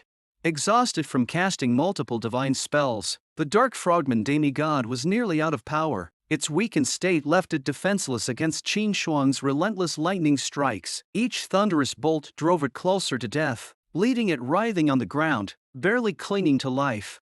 Just as the final blow seemed imminent, Qin Shuang ceased her attack. Her eyes were cold as she declared, "Your turn. As per our agreement, I'll take its body. The rest is yours." The Dark Frogman demigod gasped for breath, its voice weak and pitiful as it pleaded, "Spare me. I'll offer you everything, just let me live." But Han Wu's calm response cut through its desperation like a blade. "Once you're dead, everything you have will still belong to me." Before the demigod could protest, Zhan Tai Jianfeng swung his massive storm greatsword, bringing it down in a decisive strike. With a resounding crash, the strongest opponent of the assessment, the Dark Frogman demigod, fell, its reign and life coming to a swift, brutal end. Half an hour later, Han Wu directed his skeleton soldiers to scour the Dark Frogman swamp, amassing every piece of treasure they could find into a towering pile. He turned to Qin Shuang and asked, Are you sure you don't want to take a few of these for yourself? Qin Shuang smiled faintly and shook her head. We had an agreement. Aside from the body, the rest is yours. Before she could say more, Han Ni pulled out a crown from the treasure pile and placed it on her head, grinning mischievously. Consider this my interest payment to you. Qin Shuang blinked in surprise, then her face reddened slightly as she chuckled softly. Fine, I'll accept it, just this once. At that moment, Tian Wen's voice echoed through their communicators. Han Wu, excellent work. The school leadership and top-tier academy recruiters want to meet you. Get back here immediately.